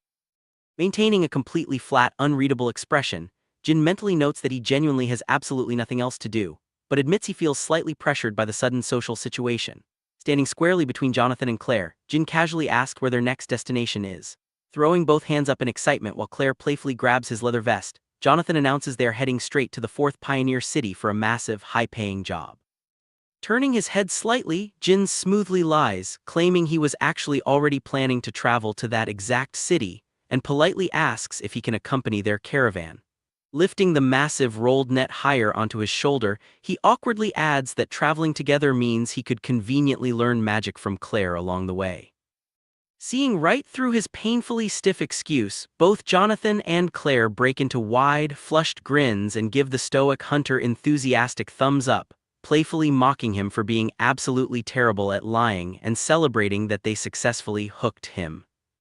Wrapping a thick arm warmly around Jin's neck and grinning from ear to ear while Claire happily leans against his side with her eyes closed, Jonathan laughs aloud, calling their matching itineraries a wonderful coincidence, and expressing how incredibly great it is to have such a reliable, powerful ally joining their ranks. Looking forward with a small, satisfied smirk, Jin realizes his next destination has officially been decided. The journey begins on a wide dirt road, where a colossal, heavily armored beast lumbers along the path, effortlessly carrying a massive wooden structure on its broad back while the mercenaries travel alongside it. The gargantuan creature lifts its scaly head and lets out a deep, echoing roar. The chronicles identify the behemoth as a Tarask, a massive monster specifically bred for heavy transport and successfully tamed by humanity. Standing right beside the enormous creature with his travel bag secured tightly on his back, Jin looks high up at the beast, mentally noting its primary use as a pack animal and marveling at just how impossibly massive it is in person. Walking confidently ahead of the group with his own heavy bag slung over his shoulder, Jonathan gestures wildly forward, shouting for the crew to get moving because they have a very long way to go. Later that night, Jin sits completely cross-legged under the bright silver moon with Claire seated patiently beside him. Both keep their eyes closed in deep meditation as Jin focuses intensely on his magical training, silently reflecting that trying to learn something entirely new is incredibly difficult. Sweat beads and runs down Jin's face as he keeps his eyes screwed shut, reasoning with himself that the absolute hardest part of this arcane learning process is the grueling, endless repetitive effort required. Standing directly in front of him and holding a perfectly spherical glowing blue orb of mana in the palm of her hand, Claire lectures that true growth in these mystical tasks is only possible through relentless repetition. Looking to the side with sweat dripping steadily down his jawline, Jin openly admits that constantly repeating the exact same mental action is agonizingly hard. Yet as he sits under the vast night sky while Claire gestures encouragingly beside him, he affirms to himself that he is more than used to this kind of mental pain. Having endured 12 brutal years of endless psychological agony in the demonic nightmare realm, he knows his mind has grown far tougher because of it. Jin sits perfectly still, cross-legged under the moonlight as dead leaves fall softly around him in the total silence of the forest. Suddenly he opens his eyes just a sliver. A faint gossamer stream of blue energy gently flows past his face, and he focuses all his willpower upon it. A tiny brilliant blue spark materializes in the air and slowly drifts upward, a physical manifestation of the sensation he finally recognizes. Throwing her hands together and clasping them tight, Claire leans forward, practically vibrating with excitement as she enthusiastically praises his success in finally feeling the magic. Turning his head slightly, Jin curiously asks if that tiny spark was actual mana. Looking forward with a slight exhausted smile, he comments that it took him a grueling 10 days of non-stop meditation just to feel the mana, admitting the process is incredibly difficult. Dropping to her knees beside him, and resting her delicate hands on her lap, Claire smiles warmly. She gently encourages him, nodding that while his progress is a bit slow, he's still doing an excellent job, especially considering some humans can spend their entire lives meditating and never feel a single drop of mana. Reaching deep into her leather pouch, she pulls out a small, corked glass bottle, announcing it is time for them to officially move on to the second stage of his training. Tilting the small vial, she carefully pours a thick, glowing blue liquid into a shallow wooden dish, the fluid rippling with an ethereal, unnatural light. Raising one hand calmly and looking Jin directly in the eyes, she flatly instructs him to undress. Jin snaps his head toward her, thoroughly startled by the sudden command, and defensively clenches his gloved fist in front of his chest. As dry leaves continue to drift beautifully under the bright moonlight, a single glowing blue droplet falls perfectly from Claire's fingertip into the shimmering liquid below as she politely excuses herself. Still turning his head in utter confusion, Jin demands to know exactly what she thinks she is doing. Without hesitation, Claire firmly presses her glowing, liquid-coated gloved hand directly against Jin's bare back. Instantly, a brilliant glowing magic circle begins to spread rapidly across his skin, forming highly intricate geometric symbols and arcane lines. Speaking with total calm, she explains that this ritualistic seal allows her to safely inject her own mana directly into his body, actively creating a stable magical pathway through his flesh. As the complex formation fully completes, covering the entirety of his broad, muscular back, she declares the preparation done. She warns him that she is about to begin the injection, urging him to focus intensely and feel the foreign energy carefully. Jin squeezes his eyes shut and responds with a quiet, tense grunt of affirmation. In the very next moment, the massive seal on his back flares to brilliant, blinding life. A massive surge of pure blue energy violently pours directly into his body. His entire figure lights up like a beacon in the dark forest, as heavy streams of raw mana cascade visibly through him. The overwhelming power rapidly intensifies, spiraling violently upward into the sky under the moonlight as every single muscle in his body aggressively tenses. Jin clenches his jaw hard as the bizarre sensation completely overwhelms his senses, quickly realizing that this feeling of raw power is on a completely different, terrifying level than his previous meditation. Deep inside his chest cavity, glowing, energetic currents begin to violently spread, branching out through his internal organs and limbs like creeping veins of solid light. He can physically sense a fluid far thicker and heavier than human blood moving powerfully within his body. Watching closely from behind, Claire nervously asks if he can feel the rushing mana. Steadying his trembling frame, Jin answers through gritted teeth that he can definitely feel something heavy and powerful flowing deep inside his body. Closing her eyes, Claire speaks with a calm, professorial tone, officially informing him that he has successfully taken the critical first step toward wielding true magic, explaining there are 3 basic stages to mastery. As a visual representation of a glowing figure pressing a hand over a magic circle with bright energy erupting downward flashes in his mind, she explains the 3 absolute stages: feeling the mana, storing the mana, and finally utilizing the mana. Placing a gentle hand over her own heart and looking forward, she states that since he successfully passed the first stage of feeling it, they will immediately move to the second stage of storing it. Jin sits perfectly upright, his eyes tightly closed and one hand raised in a meditative pose as the heavy blue energy aggressively surrounds his body. Claire announces she will now actively control the flow of the injected mana and forcefully send it directly toward his heart, strictly instructing him to hold his breath and use the intense physical sensation to forge a permanent magical vessel within his core.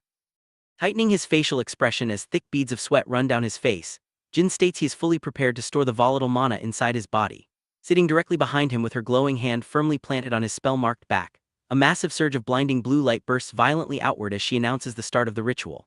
The glowing magic circle rapidly spreads further across Jin's back as thick, twisting streams of blue energy rise furiously around his seated form. Suddenly, Claire's consciousness is violently yanked from the serene forest and plunged straight into a terrifying vision. In the darkness, a horrifying, distorted insect-like creature savagely attacks another monster from behind, its multiple glowing red eyes piercing through a dark, blood-splattered background. The massive insectoid abomination sinks its vile mandibles deep into its prey as its grotesque, membranous wings spread wide across the void. The nightmare creature's body twists sickeningly forward, revealing a heavily segmented torso and unnaturally long, bladed limbs. Its spine arches violently as its wings and swollen abdomen stretch outward in a highly distorted, unnatural pose. A horrifying cluster of glowing red eyes fills its entire head, all of them staring directly forward into Claire's very soul. Back in the physical world, Claire's eyes snap wide open. Heavy sweat instantly forms on her pale face as she looks forward in sheer, trembling alarm, desperately questioning the horrifyingly ominous energy radiating from Jin's body. She turns her head sharply to the side as the blue energy streams wildly past her face. Thrusting both of her hands forward toward Jin's back in a desperate panic, a swirling, violent blue vortex forms directly at his lower spine. Her wide eye trembles, filling with terrified tears and stinging sweat as the horrifying realization hits her. Her own precious mana is being aggressively, endlessly absorbed by the black hole inside him, and she fears her entire life force will be completely drained dry. Suddenly, a thick, sharp tail wraps violently around Claire's waist from behind. Her entire body jerks backward from the heavy physical impact, severing the magical connection instantly. Mutt, the massive red wolf, effortlessly lifts the screaming Claire high into the air using only its muscular tail. Residual blue magical energy trails harmlessly around her dangling body. While Jin continues to sit cross-legged nearby, completely lost within his own swirling blue aura, the giant red wolf gently lowers the terrified mage to the solid ground. Staring up at the beast in pure shock, she breathlessly asks if it is the fearsome red wolf from the tavern rumors. The massive predator simply lowers its horned head and glares down at her with its glowing, intelligent blue eyes. With sweat dripping down her face, Claire looks ahead, deeply wondering if the terrifying monster actually just intervened to save her life. Snapping out of his trance, Jin quickly steps toward her with his arm raised, calling out her name. Reaching toward her with genuine concern etched on his face, he urgently asks if she is okay. Claire looks to the side with a deeply tense expression as cold sweat continuously drips down her pale face. She realizes with absolute, chilling certainty that the horrifying vision she just witnessed was a direct glimpse into Jin's actual mental world. In magical theory, a dark, insect-like creature with glowing red eyes standing over a twisted, ruined wasteland represents how a person's raw power and true inner nature take physical shape and appear as an internal world. A terrifying mask covered in dozens of glowing red eyes, filling the absolute darkness, illustrates that a person's mental world differs vastly depending on the specific brutal life they have lived. The horrifying truth that Jin stands shirtless within that pitch-dark mental world, completely surrounded by enormous glaring eyes and a looming insectoid creature, confirms that such an unimaginably ominous presence permanently exists inside the young hunter's mind. Leaning urgently toward Jin as he sits confused on the forest ground, Claire demands that he answer her next question with absolute honesty. Crossing her arms tightly over her chest, she bluntly asks Jin if he has ever eaten a monster's internal core. Looking up at her in genuine confusion, the hunter simply asks what an internal core is. Conjuring an illusion of a glowing, multifaceted crystal core floating in the air between them, she explains it as the concentrated magical crystal found deep inside a monster's body. Recognizing the description, Jin casually answers that he has indeed eaten monster essence. Claire violently grabs Jin by his broad shoulders and shouts in absolute unadulterated shock that he actually ate internal cores, frantically demanding to know exactly when he started and how many he has consumed. Staring forward with wide, terrified eyes and sweat pouring down her face, she listens in horror as Jin casually states he started eating them simply for survival while hunting, and has continued eating them daily for about 10 years, estimating he has consumed thousands or possibly even tens of thousands of them. Scratching the back of his head in mild annoyance, Jin asks why she is asking and whether there is some sort of problem with his diet. Claire screams at the top of her lungs that there is definitely a massive problem. Lowering her voice to a terrified whisper, she grimly explains that if a normal human eats even a single internal core, they either die a horrific death immediately or slowly mutate into a mindless, twisted monster. Tilting his head upward toward the moonlight, one of Jin's eyes ominously glows a bright, piercing red. To illustrate the horrifying lore, Claire describes a vision of a grotesque deer standing over a bloody human carcass in a pitch-dark forest, explaining the concept of karma, which is universally known in this world as divine retribution. The vision shows a corrupted deer with glowing eyes and fresh blood smeared around its mouth as Claire explains that karma is the turbid, demonic energy found exclusively in the demonic realm, and any living beings that absorb it eventually gain bizarre, horrifying physical abilities in their mutated bodies. As the monstrous deer roars in the vision, she concludes the terrifying lesson. A monster core is quite literally a condensed nucleus formed entirely from the lethal, accumulated karma inside a beast's body. The next day, the caravan resumes its journey. Claire walks nervously beside the massive lumbering Tarrasque, while Jin and Jonathan travel near the edge of the dirt path. Narrowing her eye, Claire admits that Jin's bizarre revelation is severely bothering her. She recounts the darkest lore of their world, detailing how the prophesied Dark Priest appears only when the otherworldly gate tears open and demonic karma threatens to swallow the entire world. In her mind's eye, a heavily robed figure raises his arm high as a massive, horrifying eye spreads across the sky behind him, illustrating how foolish humans often follow the monsters that absorb this karma, delusionally calling the twisted beasts angels. Another gruesome vision shows a monstrous mutated deer standing dominantly over a mutilated human body sprawled on a blood-stained stone altar. Claire explains that the deranged people who willingly eat monster cores and sacrifice innocent humans to these beasts are universally known and feared as madmen. Walking casually forward, Jin simply repeats his earlier statement. He started eating the cores while hunting to survive, and has relentlessly continued eating them for 10 years, consuming thousands upon thousands. As the image of massive, glowing red eyes filling the absolute darkness flashes through her mind, Claire truly realizes the sheer volume of cores Jin has eaten and deeply wonders if the man walking beside her could actually be the dreaded Dark Priest himself. Lowering her head in deep, anxious thought while Jin walks closely behind her with a comical question mark hovering over his head, she logically concludes he cannot possibly be the Dark Priest. A true mastermind wouldn't casually admit to eating forbidden monster cores or accidentally allow a mage to peek into his horrifying mental world. Without warning, Jin swings his heavy sword and cleanly slices a purple, ambush creature in half. As Claire walks away from the fresh gore, she wonders to herself if it is actually even stranger that this man kept eating highly toxic monster cores for a decade without ever knowing how incredibly dangerous they were. Jin casually holds the severed purple creature in one hand as thick, dark blood drips steadily from the fresh cut. Squeezing her eyes shut in sheer disgust while Jin walks behind her loudly chewing on the fresh core, Claire desperately wonders why any sane human would ever pick up and eat something so incredibly disgusting. Folding her arms tightly and looking straight ahead while Jin continues to happily chew his morbid snack beside her, she muses that he is truly a deeply mysterious man, wondering what bizarre things he eats on a daily basis, concluding he merely copied the wild monsters he saw eating other monsters' cores. Suddenly, she stops and leans urgently toward Jin with a deadly serious expression. She firmly orders him that he must completely stop eating monster cores from this moment onward, warning him that he has only been unbelievably lucky so far, and that the lethal karma could still really kill him. Resting his hand against his chin, Jin silently reflects on her dire warning. She claims that eating monster cores either violently kills a person or mutates them into an abomination, yet he stands perfectly alive and human right in front of her. He internally wonders if the established, widespread information about karma is simply wrong. However, looking forward with a highly comical, self-aware expression, he ponders a darker possibility. He wonders if feeling absolutely zero remorse after slaughtering people and possessing a constant, burning desire to fight is actually a direct side effect of the monster cores corrupting his mind. His eye suddenly glows a brilliant, piercing red as he stares blankly ahead, seriously contemplating if the thousands of cores are the true reason for his newfound bloodlust. Shrugging it off, he walks away with his heavy sack slung over his shoulder, casually agreeing that he will try to quit his habit. Claire angrily shouts after him, demanding that he absolutely stop, no exceptions. Standing firmly behind him with her arms crossed, she delivers her final warning. If he keeps eating the forbidden monster cores, not only will his life be at constant risk, but he will absolutely not be able to use pure magic. At this, Jin suddenly stops and reacts in genuine surprise. Looking back at the blonde mage, he asks with deep concern if it is really true that he won't be able to cast spells. Exasperated, Claire replies that keeping his humanity is vastly more important than learning a few spells. Exhaling a long, tired breath, she explains that in his current, karma-polluted state, it will be incredibly difficult for him to ever safely use mana manifestation.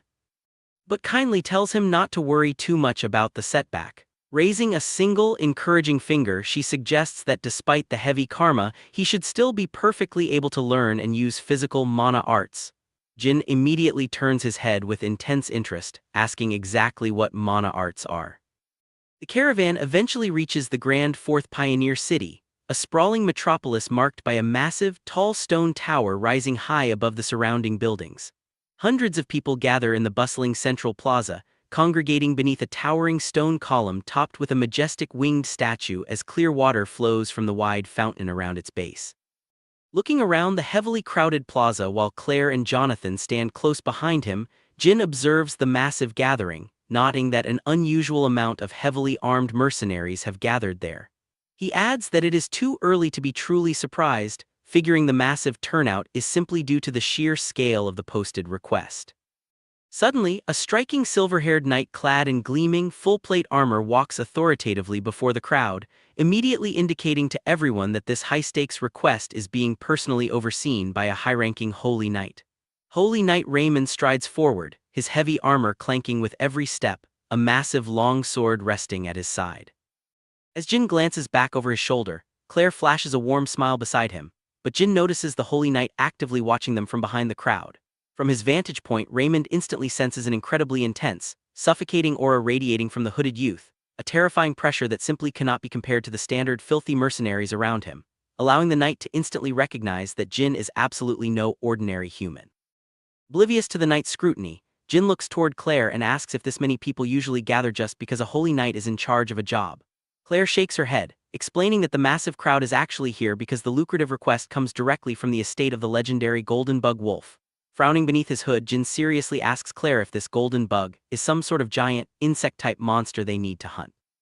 Claire stares at him in sheer, absolute disbelief, loudly asking if he really, truly does not know who the golden bug is. As Jin stares back with a genuinely confused expression, she sighs deeply, remarking that the boy really knows absolutely nothing about the real world except how to hunt and kill. Walking alongside Jonathan and Claire while casually lifting his arms behind his head, Jin finally gets a history lesson. The Golden Bug was the greatest, most ruthless businessman and tycoon in the realm, hoarding countless assets and monopolies that easily made him one of the absolute richest people anywhere in the world. Lowering his gaze with a somber look, Jonathan reveals the kicker. The untouchable Golden Bug died very suddenly and mysteriously quite recently. Intrigued, Jin walks closer beside the captain and bluntly asks if the billionaire was assassinated. Keeping his arms comfortably behind his head, Jonathan casually notes that there are dozens of wild rumors swirling around the death, but absolutely nothing is certain. Looking toward the massive crowd eagerly gathered around the official request board, Jin logically asks why so many heavily armed people have gathered if the rich employer is already dead. Jonathan points toward the estate, explaining that the Golden Bug left behind 2 living sons. A mental image visualizes the 2 spoiled heirs standing back to back, while overflowing gold treasure chests and priceless valuables shine brilliantly beneath their feet. Jonathan explains that someone highly capable must physically escort and move the sons' vast, inherited fortunes safely inside the capital's inner barrier. Looking ahead in contemplative silence, Jin thinks heavily about the logistics and extreme danger of moving a dead tycoon's massive fortune across open roads, finally understanding why such a massive, greedy crowd has gathered. Suddenly, Jin stiffens slightly as a loud, booming voice calls for the Black Marlin mercenary group to step forward to the podium. Grabbing him by the shoulder, Jonathan enthusiastically pushes Jin forward through the dense crowd, shouting joyfully that it is finally their turn and ordering the youth to come with him to the front. Standing proudly right beside Jin, the captain grandly gestures toward the hooded hunter, loudly presenting him to the guild as the mercenary group's top undisputed powerhouse who successfully caught a mad skull solo and physically tamed a wild werewolf. Turning his head slightly as an uncomfortable drop of sweat runs down his face, Jin hears the people in the crowd whispering and looking toward him, loudly doubting his strength by claiming the rumored head crusher doesn't actually look that strong in person.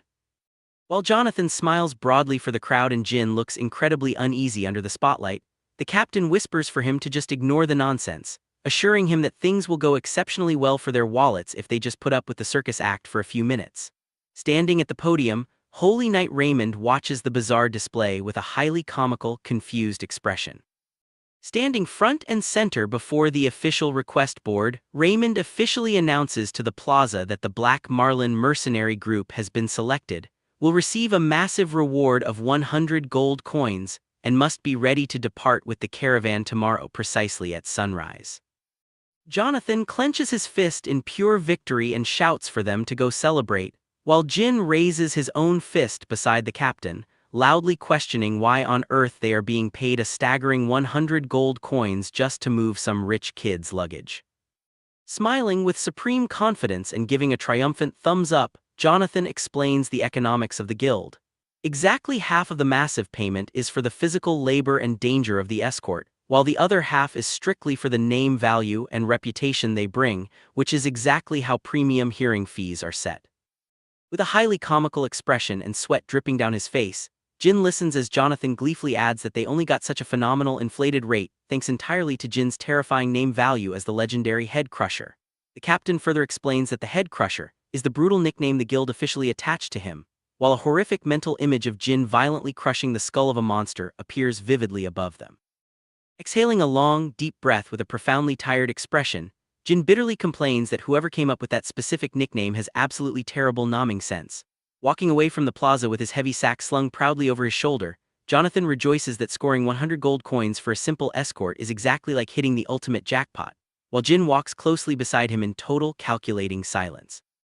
Looking forward with a deadly serious expression, Jin decides that cultivating this high level of fame and reputation will be the perfect leverage to force the knights to teach him their coveted mana arts. Later that night, outside a large wooden building illuminated by the moonlight and glowing oil lamps in its windows, identified as the designated mercenary group quarters, a much more violent scene unfolds. Deep underground inside a crowded, blood-stained fighting arena, a brutal fighter violently battles another man while the rabid crowd around the ring savagely shouts for him to kill his opponent and screams for the losing man not to run away. A heavy fist violently slams into the losing fighter's face, snapping his head back with a sickening crunch from the raw impact. Standing nervously near the arena's wooden railing, Claire watches the brutality and anxiously asks Jin if he will truly be okay participating in such a lawless arena. Inside the ring, the victorious fighter raises his bloody arms in triumph, while in the shadows, Jin calmly wraps thick linen bandages tightly around his calloused hands. Tightening the final bandage around his fist with a sharp tug, he casually explains to the worried mage that he actively plans to draw the knight's attention here so he can learn their secret mana arts. Stepping firmly into the wooden arena and making final adjustments to the bandages on his arm, Jin recalls a specific passage from the Chronicles, which explicitly explains that elite holy knights are proud beings who naturally become highly interested whenever they see someone displaying overwhelming physical strength. Sitting up in the VIP balcony, Raymond watches the fights with a highly comical, bored expression, while Jin remembers the Chronicles nodding that if a holy knight officially acknowledges someone's raw strength, that person can receive exceptionally good treatment and privileges. Standing tall in the center of the dusty arena and facing his first hulking opponent with his fists wrapped tight, Jin confidently declares to himself that clearing this ring will not be hard for him at all. Looking around the screaming arena stands, he reasons that this underground pit is exactly where desperate fighters risk their reputations and lives, making it the absolute perfect stage to draw the holy knight's undivided attention. Without warning, Jin strikes his opponent's face with a blindingly fast, heavy punch, coldly calling it the first one. The opponent recovers blindly, wildly swinging a heavy arm that barely grazes the side of Jin's face.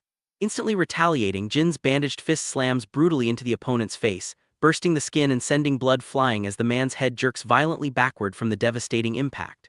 Pressing the assault, Jin grabs the staggering opponent's head firmly with both hands as the man's heavy body recoils in pain.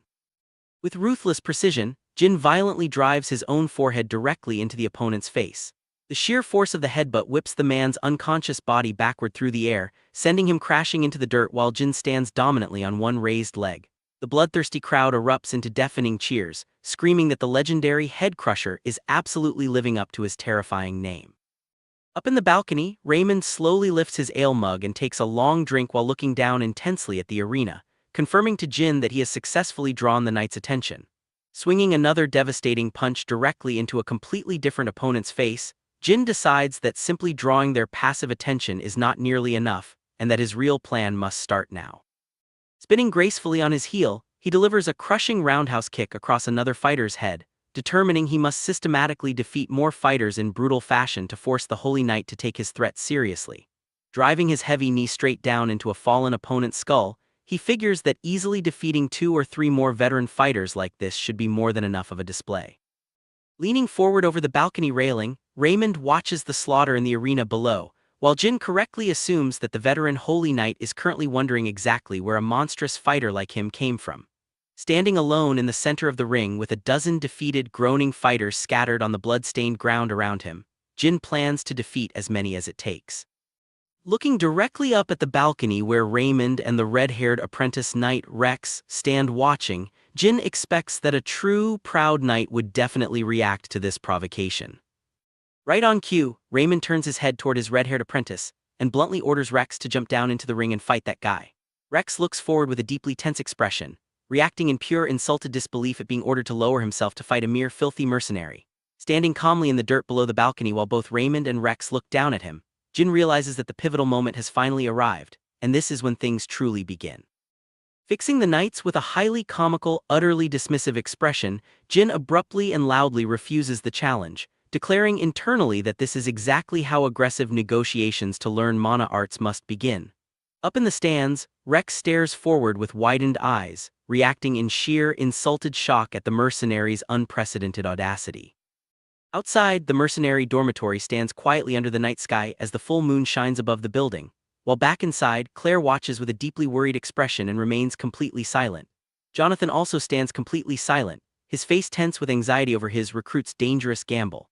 Several people in the arena crowd stare toward the center ring with highly confused expressions, with one man loudly asking what the hell is going on.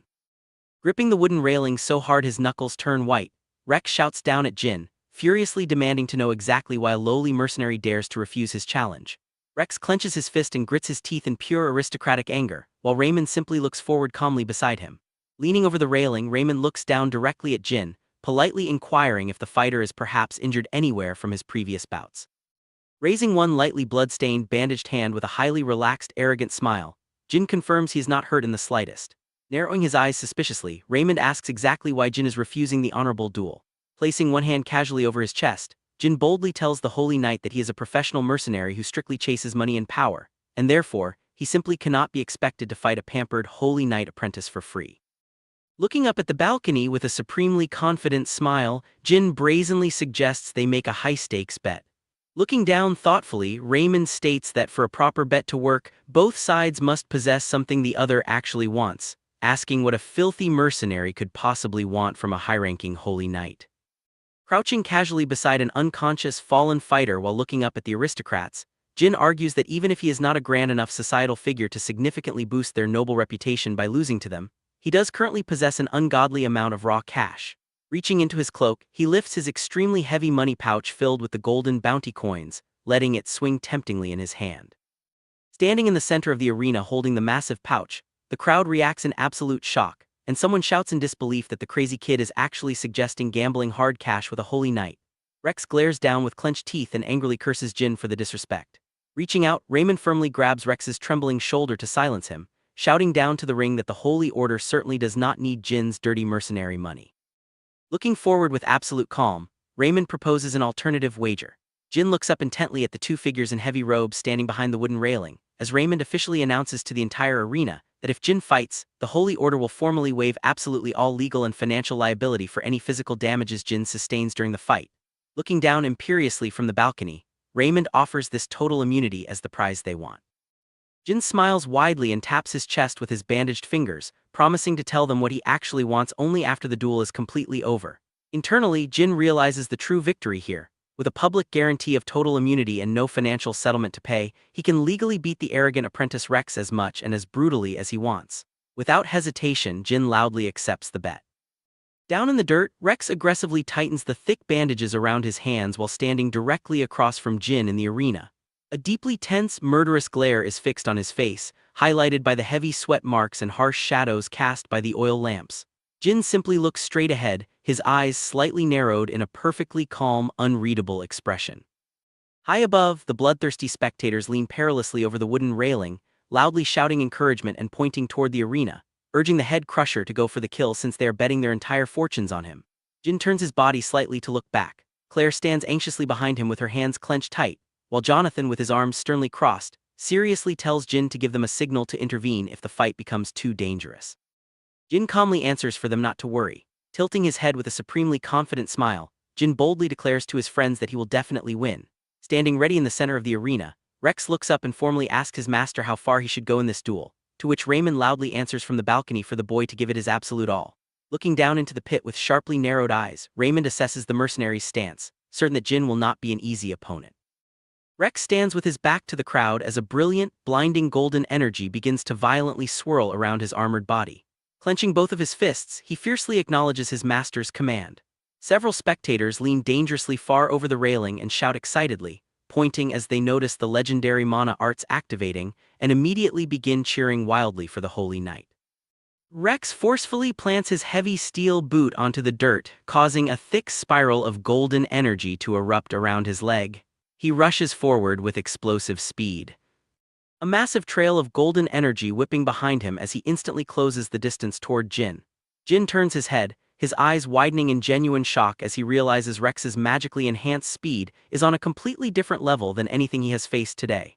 Without hesitation, Rex's glowing fist crashes brutally into Jin's body with a deafening burst of golden kinetic force. Jin's face instantly tightens in pain as fresh blood trickles from the corner of his mouth, immediately realizing that taking a clean, undefended hit from a magical attack like this could actually kill him. Rex's arm drives forward through the air again, thick golden energy streaming violently around the limb, but Jin watches the complex movement closely, internally calling the mechanics of the mana arts highly interesting. Jin quickly raises his thick bandaged hand in front of his face and successfully blocks the blinding incoming strike. Frustrated, Rex drives his glowing golden fist straight down like a hammer toward Jin, the golden energy bursting violently around the point of impact. The magical blow explodes against Jin's guard, physically throwing the mercenary backward, skidding violently across the rough arena floor. Calmly wiping the blood from his mouth with the back of his bandaged hand, he listens as Rex arrogantly asks if his name was Jin. Glaring forward with the golden energy dangerously flickering around his clenched fist, Rex sternly warns Jin that while he may be a renowned, feared mercenary in the demonic realm, to a knight, he's still just a filthy, uneducated wild beast. Rex vows to make the mercenary deeply regret ever looking down on a holy knight. The spectators lean back in absolute shock, loudly nodding that the legendary crusher is actually being pushed back, realizing that even a mere apprentice holy knight exists on another level entirely, while one frantic man shouts that he might lose all his bet money. Claire watches the brutal fight with a deeply tense expression and fearfully murmurs Jin's name. Up above, Raymond stands with his arms tightly crossed and watches the arena in calculating silence. Roaring in anger, Rex rushes forward again, completely surrounded by spiraling golden energy, while Jin simply raises his arms, bracing his body and intentionally sliding backward across the dirt. Jin heavily shields his face with his bandaged hands as wave after wave of explosive golden force crashes relentlessly toward him. The sheer physical impact of the barrage blasts Jin backward across the arena floor. Watching the one-sided beating, Raymond touches his chin, wondering what this strange, nagging feeling of inconsistency in the fight is. Jin tightly crosses his arms in front of his torso and solidly blocks as the glowing golden strikes crash heavily against his guard, while an observer in the crowd notes that when Jin fought the regular mercenaries earlier, he effortlessly defeated them all with a single devastating strike. Raymond narrows his eye and sharply observes that Jin's defensive movements right now are extremely passive, wondering if the mercenary is intentionally hiding his true strength. Rex shouts angrily, his teeth clenched in pure frustration at his inability to break the guard. Leaping incredibly high into the air with violent golden energy spiraling thickly around his arm, the apprentice drives a massive, glowing fist straight downward. The glowing strike slams like a meteor toward Jin, but the mercenary casually deflects the kinetic force across the arena. Leaning smoothly to the side and simply extending his bandaged hand, Jin redirects Rex's glowing strike so it crashes violently into the heavy wooden balcony right beside him, completely shattering the reinforced floorboards. Jonathan clenches his fist in sheer awe and shouts over the noise, amazed that Jin just flawlessly deflected a Holy Knight's concentrated mana arts with his bare unmagical hand, loudly asking the crowd if that is even physically possible. The captain stares forward with wide eyes and a highly tense expression. Turning his back slightly to his opponent with fresh blood dripping from his mouth, Jin casually declares that with this final exchange, he's completely done measuring Rex's maximum combat power. He wipes the blood from his mouth with a chilling, faint smile. Lowering his bandaged fist to his side, Jin casually suggests that since he knows Rex's attack power, he should check the apprentice's physical durability next. In a blur, Jin's unenhanced physical strike slams brutally into Rex's armored body, the sheer violent impact bursting outward through the knight's back. Rex's eyes widen to comical proportions in pure shock as cold sweat instantly runs down his pale face. Up on the balcony, Raymond frowns in deep confusion, nodding that Rex was only hit by a completely normal, unmagical punch, yet the boy is making the agonized expression of a man who was just hit by a siege weapon. The shockwave violently ripples through the knight's body. Rex folds over, coughing violently, his golden aura shattering instantly as he collapses to his knees. Realizing Jin was just playing with his student the entire time, Raymond immediately raises a hand from the balcony and loudly halts the match, conceding defeat before Rex gets killed. Standing victoriously in the arena, Jin smirks, his bloody plan to learn the Holy Knight's techniques an absolute success. Meanwhile, inside a lavish, dimly lit mansion, the Golden Bug's two heirs, Derek and Cedric, are tearing into a massive feast like ravenous animals. Grease stains their sweating faces as they frantically shove massive handfuls of food into their mouths, one brother tightly gripping a bundle of noodles and squeezing it until the dark sauce splatters violently outward onto the table. Hidden beneath their fine silk clothes, grotesque, pulsating blue growths throb rapidly across their backs. Sweating profusely with bulging eyes, they desperately pray their mutating bodies will hold out just long enough to get inside the safety of the capital's inner barrier walls. The next morning, true to the wager, Raymond takes Jin to a secluded forest clearing. Standing under the tall trees, the Holy Knight explains that mana arts involve holding magical energy directly within the physical muscles to enhance the body and weaponry. Demonstrating the pinnacle of his training, Raymond draws his longsword and unleashes the sacred fire slash. A blinding golden wave erupts from the blade, cleaving the very air and shattering the forest canopy above. Jin observes intently, crossing his arms, finding the technique remarkably similar to Claire's basic mana control. Instructed to flex his muscles and draw the internal energy outward, Jin concentrates deeply. Suddenly the air grows suffocatingly heavy. Instead of a brilliant golden light, a sinister dark purple energy violently coils around Jin's torso and flows rapidly into his greatsword. Raymond stumbles back in absolute horror, his eyes wide as he senses the terrifying, ominous karma radiating from the mercenary.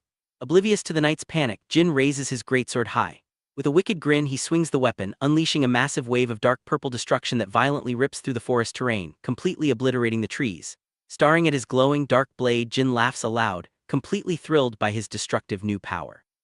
Soon the grand escort mission begins. Two massive, fortress-like Tarasques lumber down the wide dirt roads, carrying the tycoon's vast fortune and the two sweating heirs. Walking comfortably alongside the massive beast, Jin happily thanks Claire for her foundational magic lessons, acknowledging they helped him master the mana arts. Up ahead, a humiliated Rex furiously spurs his horse, his face twisted in bitter anger over his arena defeat. Raymond rides calmly on horseback beside Jin, advising the mercenary to simply ignore the boy's bruised ego. However, a sudden loud commotion interrupts the peaceful trek. Shouts ring out from the guards, complaining about the two heirs throwing violent tantrums and binge-eating aggressively in their opulent carriage.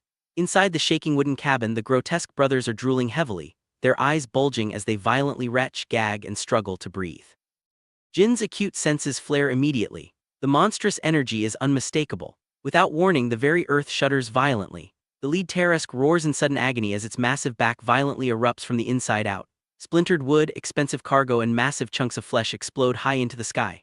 Emerging from the gore is a horrifying mass of writhing black tentacles, topped with a gaping circular maw lined with jagged teeth. Claire shrieks in pure terror, identifying the monstrosity as an abomination. the tragic, twisted fate of humans fully corrupted by demonic karma. Reacting instantly, Raymond and Rex draw their blades, their bodies flaring with blinding golden auras. Raymond leaps incredibly high into the air, driving a devastating sacred fire slash straight down, perfectly splitting the grotesque beast in twain with a massive burst of light. Following up, Rex cleaves the falling halves with a sweeping golden arc, shattering the monstrosity into chunks of bloody meat. But the victory is short-lived. The scattered flesh aggressively writhes on the ground, knitting itself back together in a heartbeat. The monster's gaping maw snaps forward with blinding speed, swallowing the screaming apprentice, Rex, completely whole. Desperate to save his pupil, Raymond relentlessly hacks at the regenerating mass, but the creature retaliates, whipping thick, dark tendrils down toward the holy knight. Moving faster than the eye can track, Jin launches himself into the fray. He grabs Raymond firmly by the heavy armor, spiraling rapidly through the air to dodge the lethal tentacle strikes, and deposits the injured knight safely on the ground. The abomination looms high above them, its regenerating flesh bubbling sickeningly as multiple distorted faces emerge across its broad shoulders, the agonizing, twisted visages of Derek and Cedric, the golden bug's mutated sons. Realizing the creature possesses endless regeneration, Jin deduces this will be a grueling battle of attrition. He must exhaust its stamina to expose its weak point. Dodging a relentless barrage of lightning-fast tendrils, Jin cleanly parries and slices through the dark appendages, but the beast instantly regrows whatever is lost. Suddenly, a massive shockwave rocks the dirt battlefield. Jonathan hurls a heavy spear with explosive force, shattering a dense cluster of tentacles. Floating high above the chaos, Claire unleashes her magic, bathing Jin and the mercenaries in a radiant blue buff that actively slows the monster's regenerative speed. Emboldened by his squad's backup, Jin's eye blazes a brilliant red.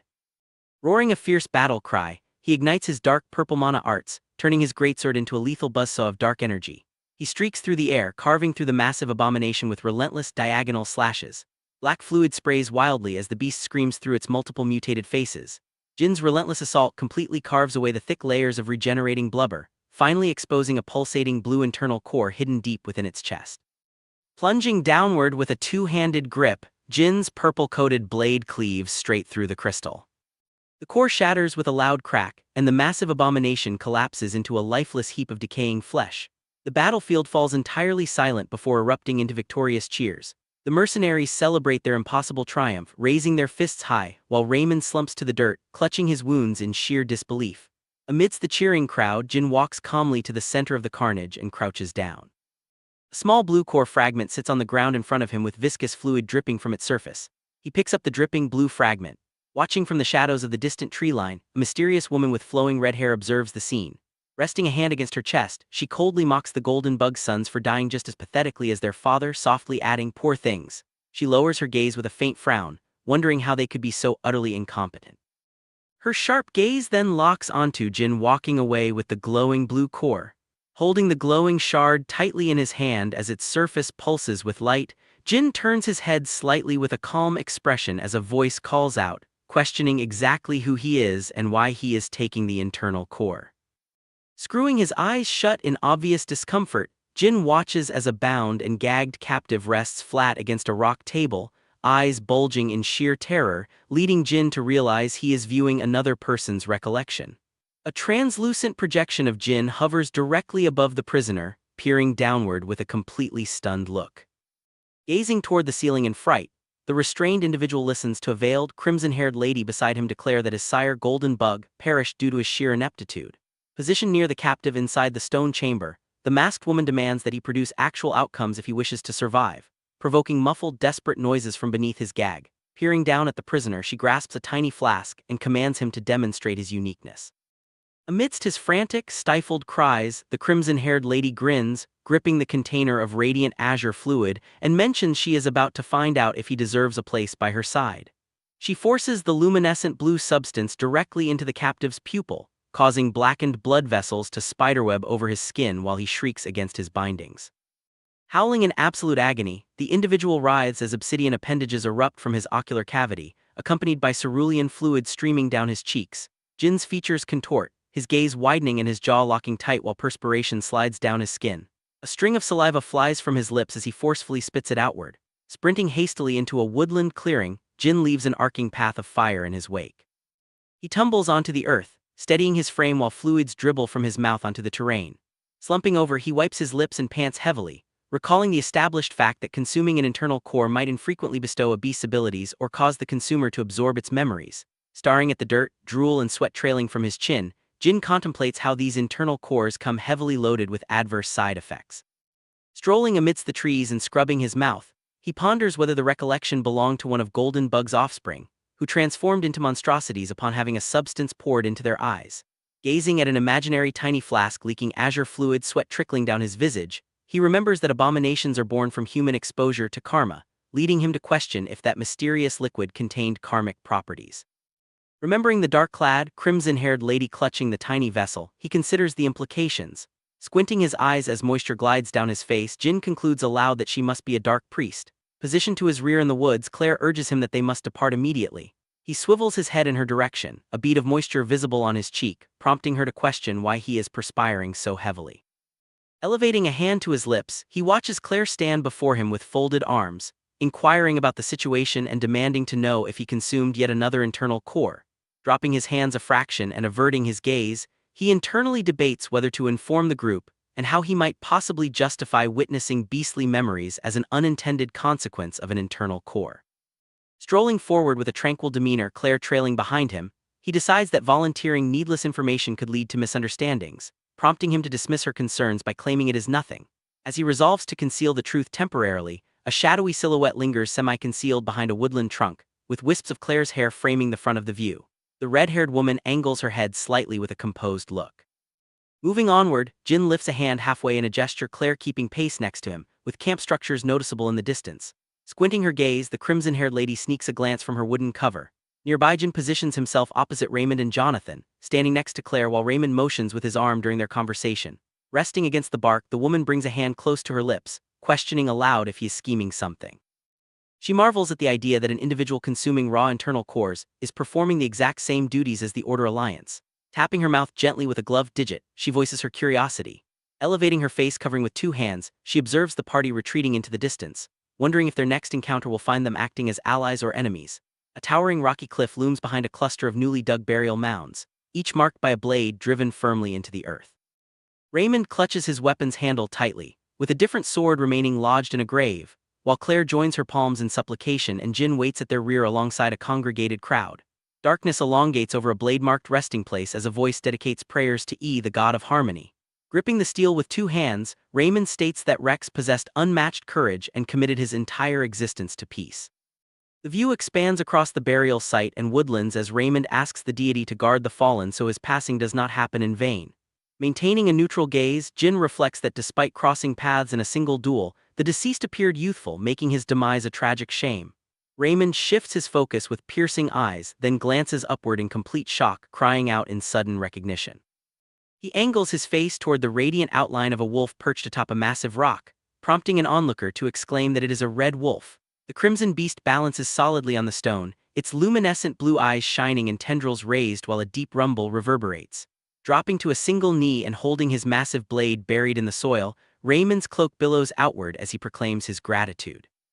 Resting one palm on his heart while grasping the steel, Raymond is questioned by Jin, who glances downward and asks about the abrupt action. Raymond answers that he is showing appreciation for the solace provided by the god of harmony. The red wolf throws its snout backward, jaws parted broadly in a lazy yawn as it exhales. This action aligns with the belief that the red wolf is considered the primary companion to the god of harmony. Keeping his eyelids shut, one palm on his weapon and the other against his chest, Raymond embraces the doctrine that the beast's arrival signifies the deity's consolation. He abruptly snaps his head toward Jin, maintaining his grip on the grounded blade, while Jin recoils in astonishment and casually remarks that the creature is merely his pet mutt. Raymond bellows in outrage, accusing Jin of blasphemy for labeling a sacred red wolf a mutt, and insists that the monster belongs to a species that cannot be tamed. Standing next to Raymond with a tranquil gaze, Jin realizes the man doubts his claim, prompting him to call out to the animal, addressing it as a mutt. Fixing his luminescent red eyes forward with severe intent, he commands the creature to stop acting out and approach him immediately. The red wolf snaps its snout forward, ears standing tall and eyes wide as it releases a startled cry. Propelling itself from the rock, the canine plunges toward the earth, body elongated and claws extended, sending loose debris flying from the cliff. The red wolf hits the soil with a heavy thud before Jin, dropping its posture and hoisting a single front paw, leaving Raymond completely stunned as he admits that Jin's claim is factual. Facing ahead with a tense look, Raymond considers that even their order failed to tame the monster, openly wondering how a mere individual managed such a feat. Remaining completely unfazed, Jin grasps the creature's raised paw and casually explains that the animal has been trailing him ever since he killed a werewolf. Angling his face with a baffled expression, Raymond questions what kind of person Jin truly is before shifting his serious gaze to the side. The red wolf waits next to a stone grave, eyelids half lowered and jaws parted marginally, close to an upright sword planted in the mound nearby. Jin pivots his head slightly to pay attention when Raymond requests permission to ask a favor of him. Positioned with the red wolf at his rear, Raymond stares ahead and asks that if the animal lacks a name, Jin should name it Rex. Projecting a stern demeanor, Raymond argues that taking a creature revered as sacred by their order and calling it a mutt is highly inappropriate. Jin remains quiet, his head dipped slightly, while Raymond tightens his hold on his sword and explains his second point. With his single-minded resolve to purify the demonic realm, he desires for Rex's will which fought against evil to not end there. An image flashes of a hand rigidly clutching a blood-stained blade against a dark surface, emphasizing that the fallen warrior refused to let go of his sword until the very end. Shutting his eyes and holding his weapon vertically in front of him, Raymond pleads for the red wolf to carry on that legacy under the name of Rex. Jin lifts his gaze neutrally, feeling the red wolf's tail brush past his back, and internally mulls over the concept of Rex's legacy. Elevating its head a bit, eyes half open, the animal is met by Jin's gaze as he asks if it is okay with that arrangement. The red wolf angles its face sideways, squinting a single eye and exhaling a low breath from its mouth. Tilting his head with a subtle grin, Jin agrees to the terms and officially decides to name him Rex. Raymond turns to Jin, his gaze softened and his features gentle as he voices his thanks. An elderly man advances utilizing a cane, prompting Raymond to turn sharply with wide eyes, while the newcomer questions if this old man has arrived at a bad time. The elderly monk strides ahead with his cane, trailed by another monk, as Raymond faces him and greets him respectfully as elder. Jin observes the approaching elder with a serious expression, calculating internally that bearing such a title likely makes him one of the highest authorities in the area. The elderly monk stands upright, enveloped in a glowing golden aura, his title identifying him as Bo, the elder of the third pioneer city. Multiple pairs of boots step across the dirt ground as a contingent of armored and cloaked men advance together. Raymond positions himself opposite the elderly monk, resting a hand near his chest, and warmly welcomes the elder while a crowd gathers behind him. Bo places slight weight on his cane, facing Raymond, and apologizes for visiting during such a grieving time. Raymond quickly responds that it is not a problem at all and asks what brings the elder there. Shifting his head slightly with a serious demeanor, Bo explains that his presence is required to conduct an investigation regarding the deaths of the Golden Bug Sons. Raymond stares at the elder and asks him to hold on. Meanwhile, Jin stands before the others with narrowed eyes, looking toward the elder, as Raymond questions if Bo still suspects the mercenary group of committing the murders. Looking straight ahead, Jin realizes they were under suspicion, concluding aloud that it makes sense to suspect the mercenaries since the clients died while they were transporting a massive fortune. Confronting the elder, Raymond demands to know if his evidence was not enough. The elder replies that no, it was plenty. Bo shifts his head slightly, his expression stern, and adds a however. Moving alongside Raymond to face Jin directly, he points out that nothing has been revealed yet regarding how the victims ended up turning into abominations. Leaning forward and gripping his cane, Bo locks eyes with Jin and declares that he can smell the stench of a dark priest all over the incident. He pivots to face Jin, gazing down at him, and asks what Jin thinks about the situation. Jin stares onward, his eye tense and his features sharpening as he mentally registers that the monk knows his name. Looking straight ahead, he directly asks if he's being suspected of being a dark priest. Bo remains completely motionless and quiet, keeping a calm expression. The scene transitions to a combat arena known as the Third Pioneer City Vitra Arena. The vacant interior sprawls out, featuring wooden platforms, stairs, weapon racks, and lit torches lining the walls.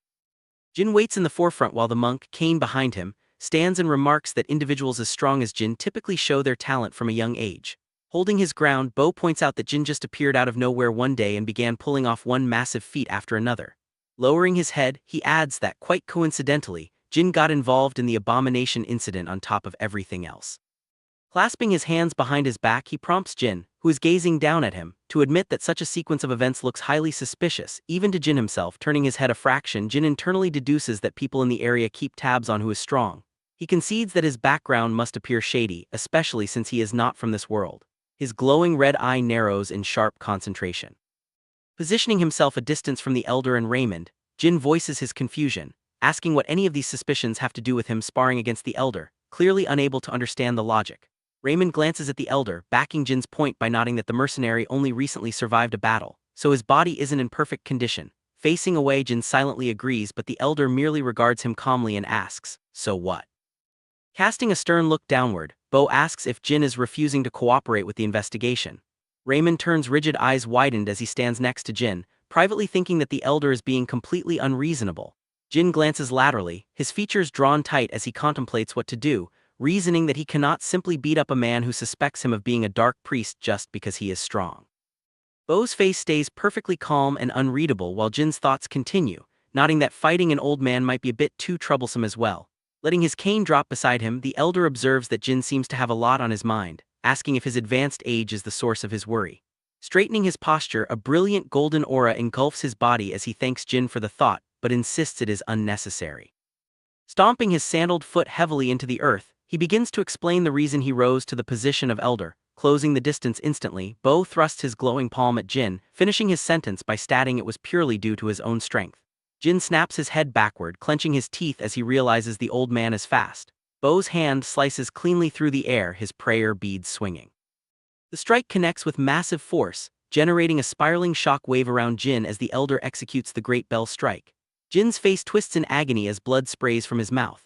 His body slams into the wall next to a burning brazier, scattering debris outward. Raymond stares ahead with a shocked expression, shouting Jin's name, while nodding that the Vitra monks are martial artists possessing incredible combat strength. Shrouded in dust, Jin rises from the ground, covering his mouth with his hand, reinforcing the fact that the elder is the strongest among them.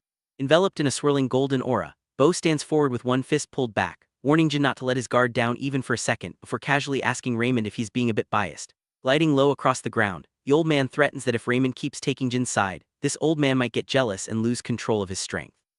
Simultaneously, Jin recoils with a bloodied mouth following a heavy blow to his stomach as Bo's palm slams into his torso with force. Intercepting the assault, Jin pushes the elder away mid-strike. The elder halts, fingers curled slightly while the golden aura continues to blaze around him. Standing with blood on his mouth, Jin looks forward, mentally noting that he caught the blade with his bare hands and it hurt a lot. He also realizes the strike landed perfectly on the exact same spot the abomination got him. His eyes widen sharply in sheer disbelief, telling himself to wait a second. Clutching his sword, he hurriedly scans his body with a startled expression, realizing his body is completely healed. He calculates that the injuries from fighting the abomination should have left him bedridden for at least 2 weeks. A flashback flickers, displaying a monstrous arm colliding with his raised sword as the impact bursts outward. Inspecting his hand, blood still lingering on his lips, he comprehends that even the damage from the elder's attack just now is slowly healing. A grotesque open maw flashes in the background as Jin faces onward, glowing eyes bright, wondering if eating that monster core gave him the abomination's regeneration abilities. Angling his head a fraction, a smirk breaks across his face as he concludes that this is a total jackpot. Slashing his sword toward the elder, the old man hoists an arm to deflect the strike, causing Jin to jerk backward. Bo tightens his fist, the golden aura flaring as he scoffs at the claim that Jin is injured from battle, nodding that the mercenary sure knows how to get an old man fired up. A subtle grin forms below his blindfold as the radiant energy coats him, admitting he would love to spar with Jin some more if allowed, but he can't go acting so childishly. His palm collides heavily against Jin's chest, sending debris flying. As the monk announces that having confirmed the rumors about Jin's strength, it is time to move on to the next step. Bo lifts a hand toward his blindfold, steeped in the golden glow, and states he will be using his mind's eye. A luminescent circular symbol materializes directly over his eye covering, while the golden aura completely surrounds his head and body. Jin gazes ahead, eyes widened, as a massive glowing circular symbol shines before him. Bo brings his hands together in front of his chest, dark streaks running from his eyes, as he explains that emptying oneself is the way to become truly one with yourself. He adds that he gave up his 2 eyes for the mind's eye to open his 3rd eye. Jin faces the elder while the large glowing circular symbol radiates between them.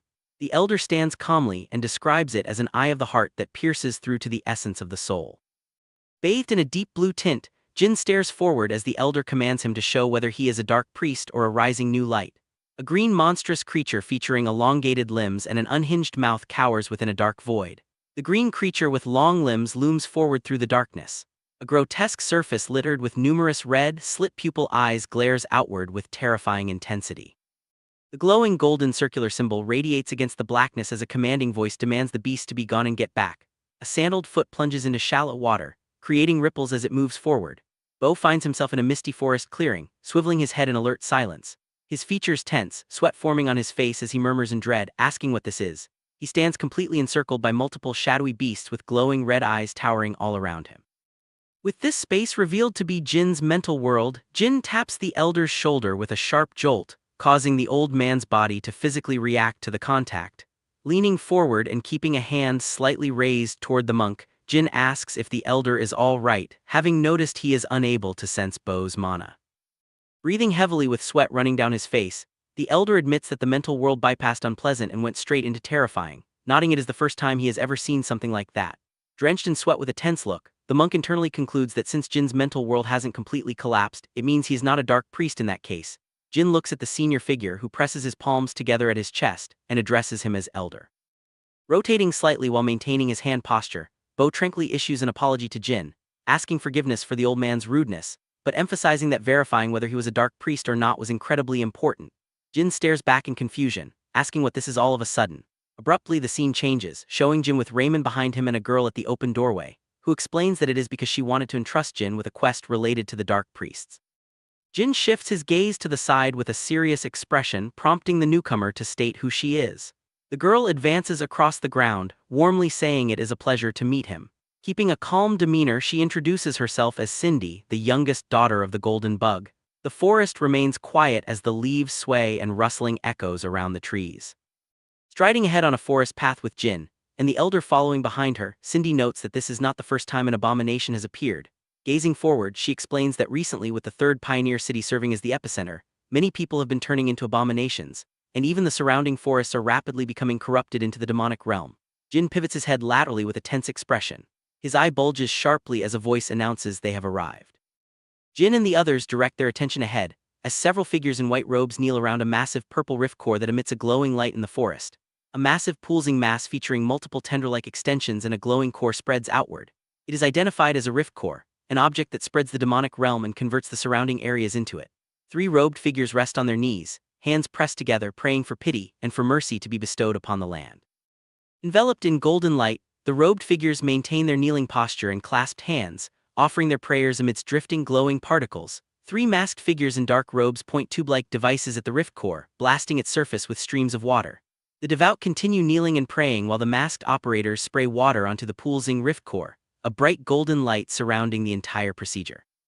Projecting a focused expression, Jin faces forward and notes that purifying a rift core does not seem to be an easy task.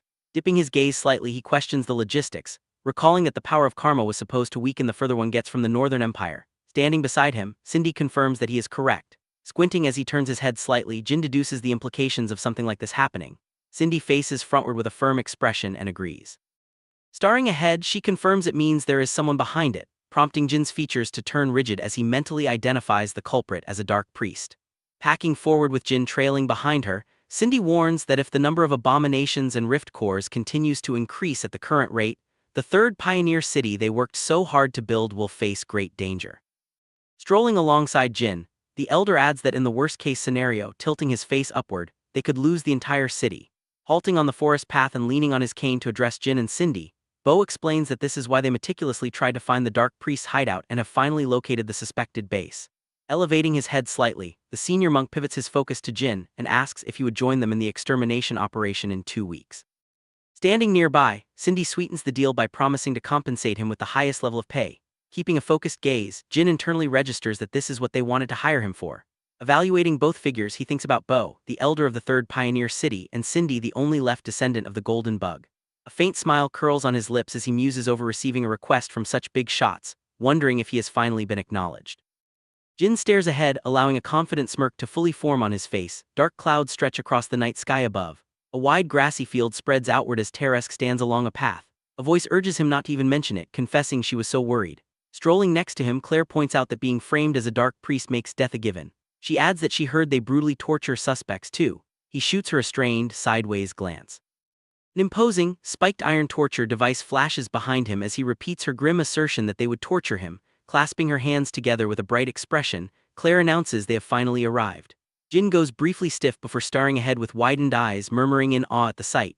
A distant fortified city sprawls behind tall walls and open fields, officially identified as Wall City Uigas.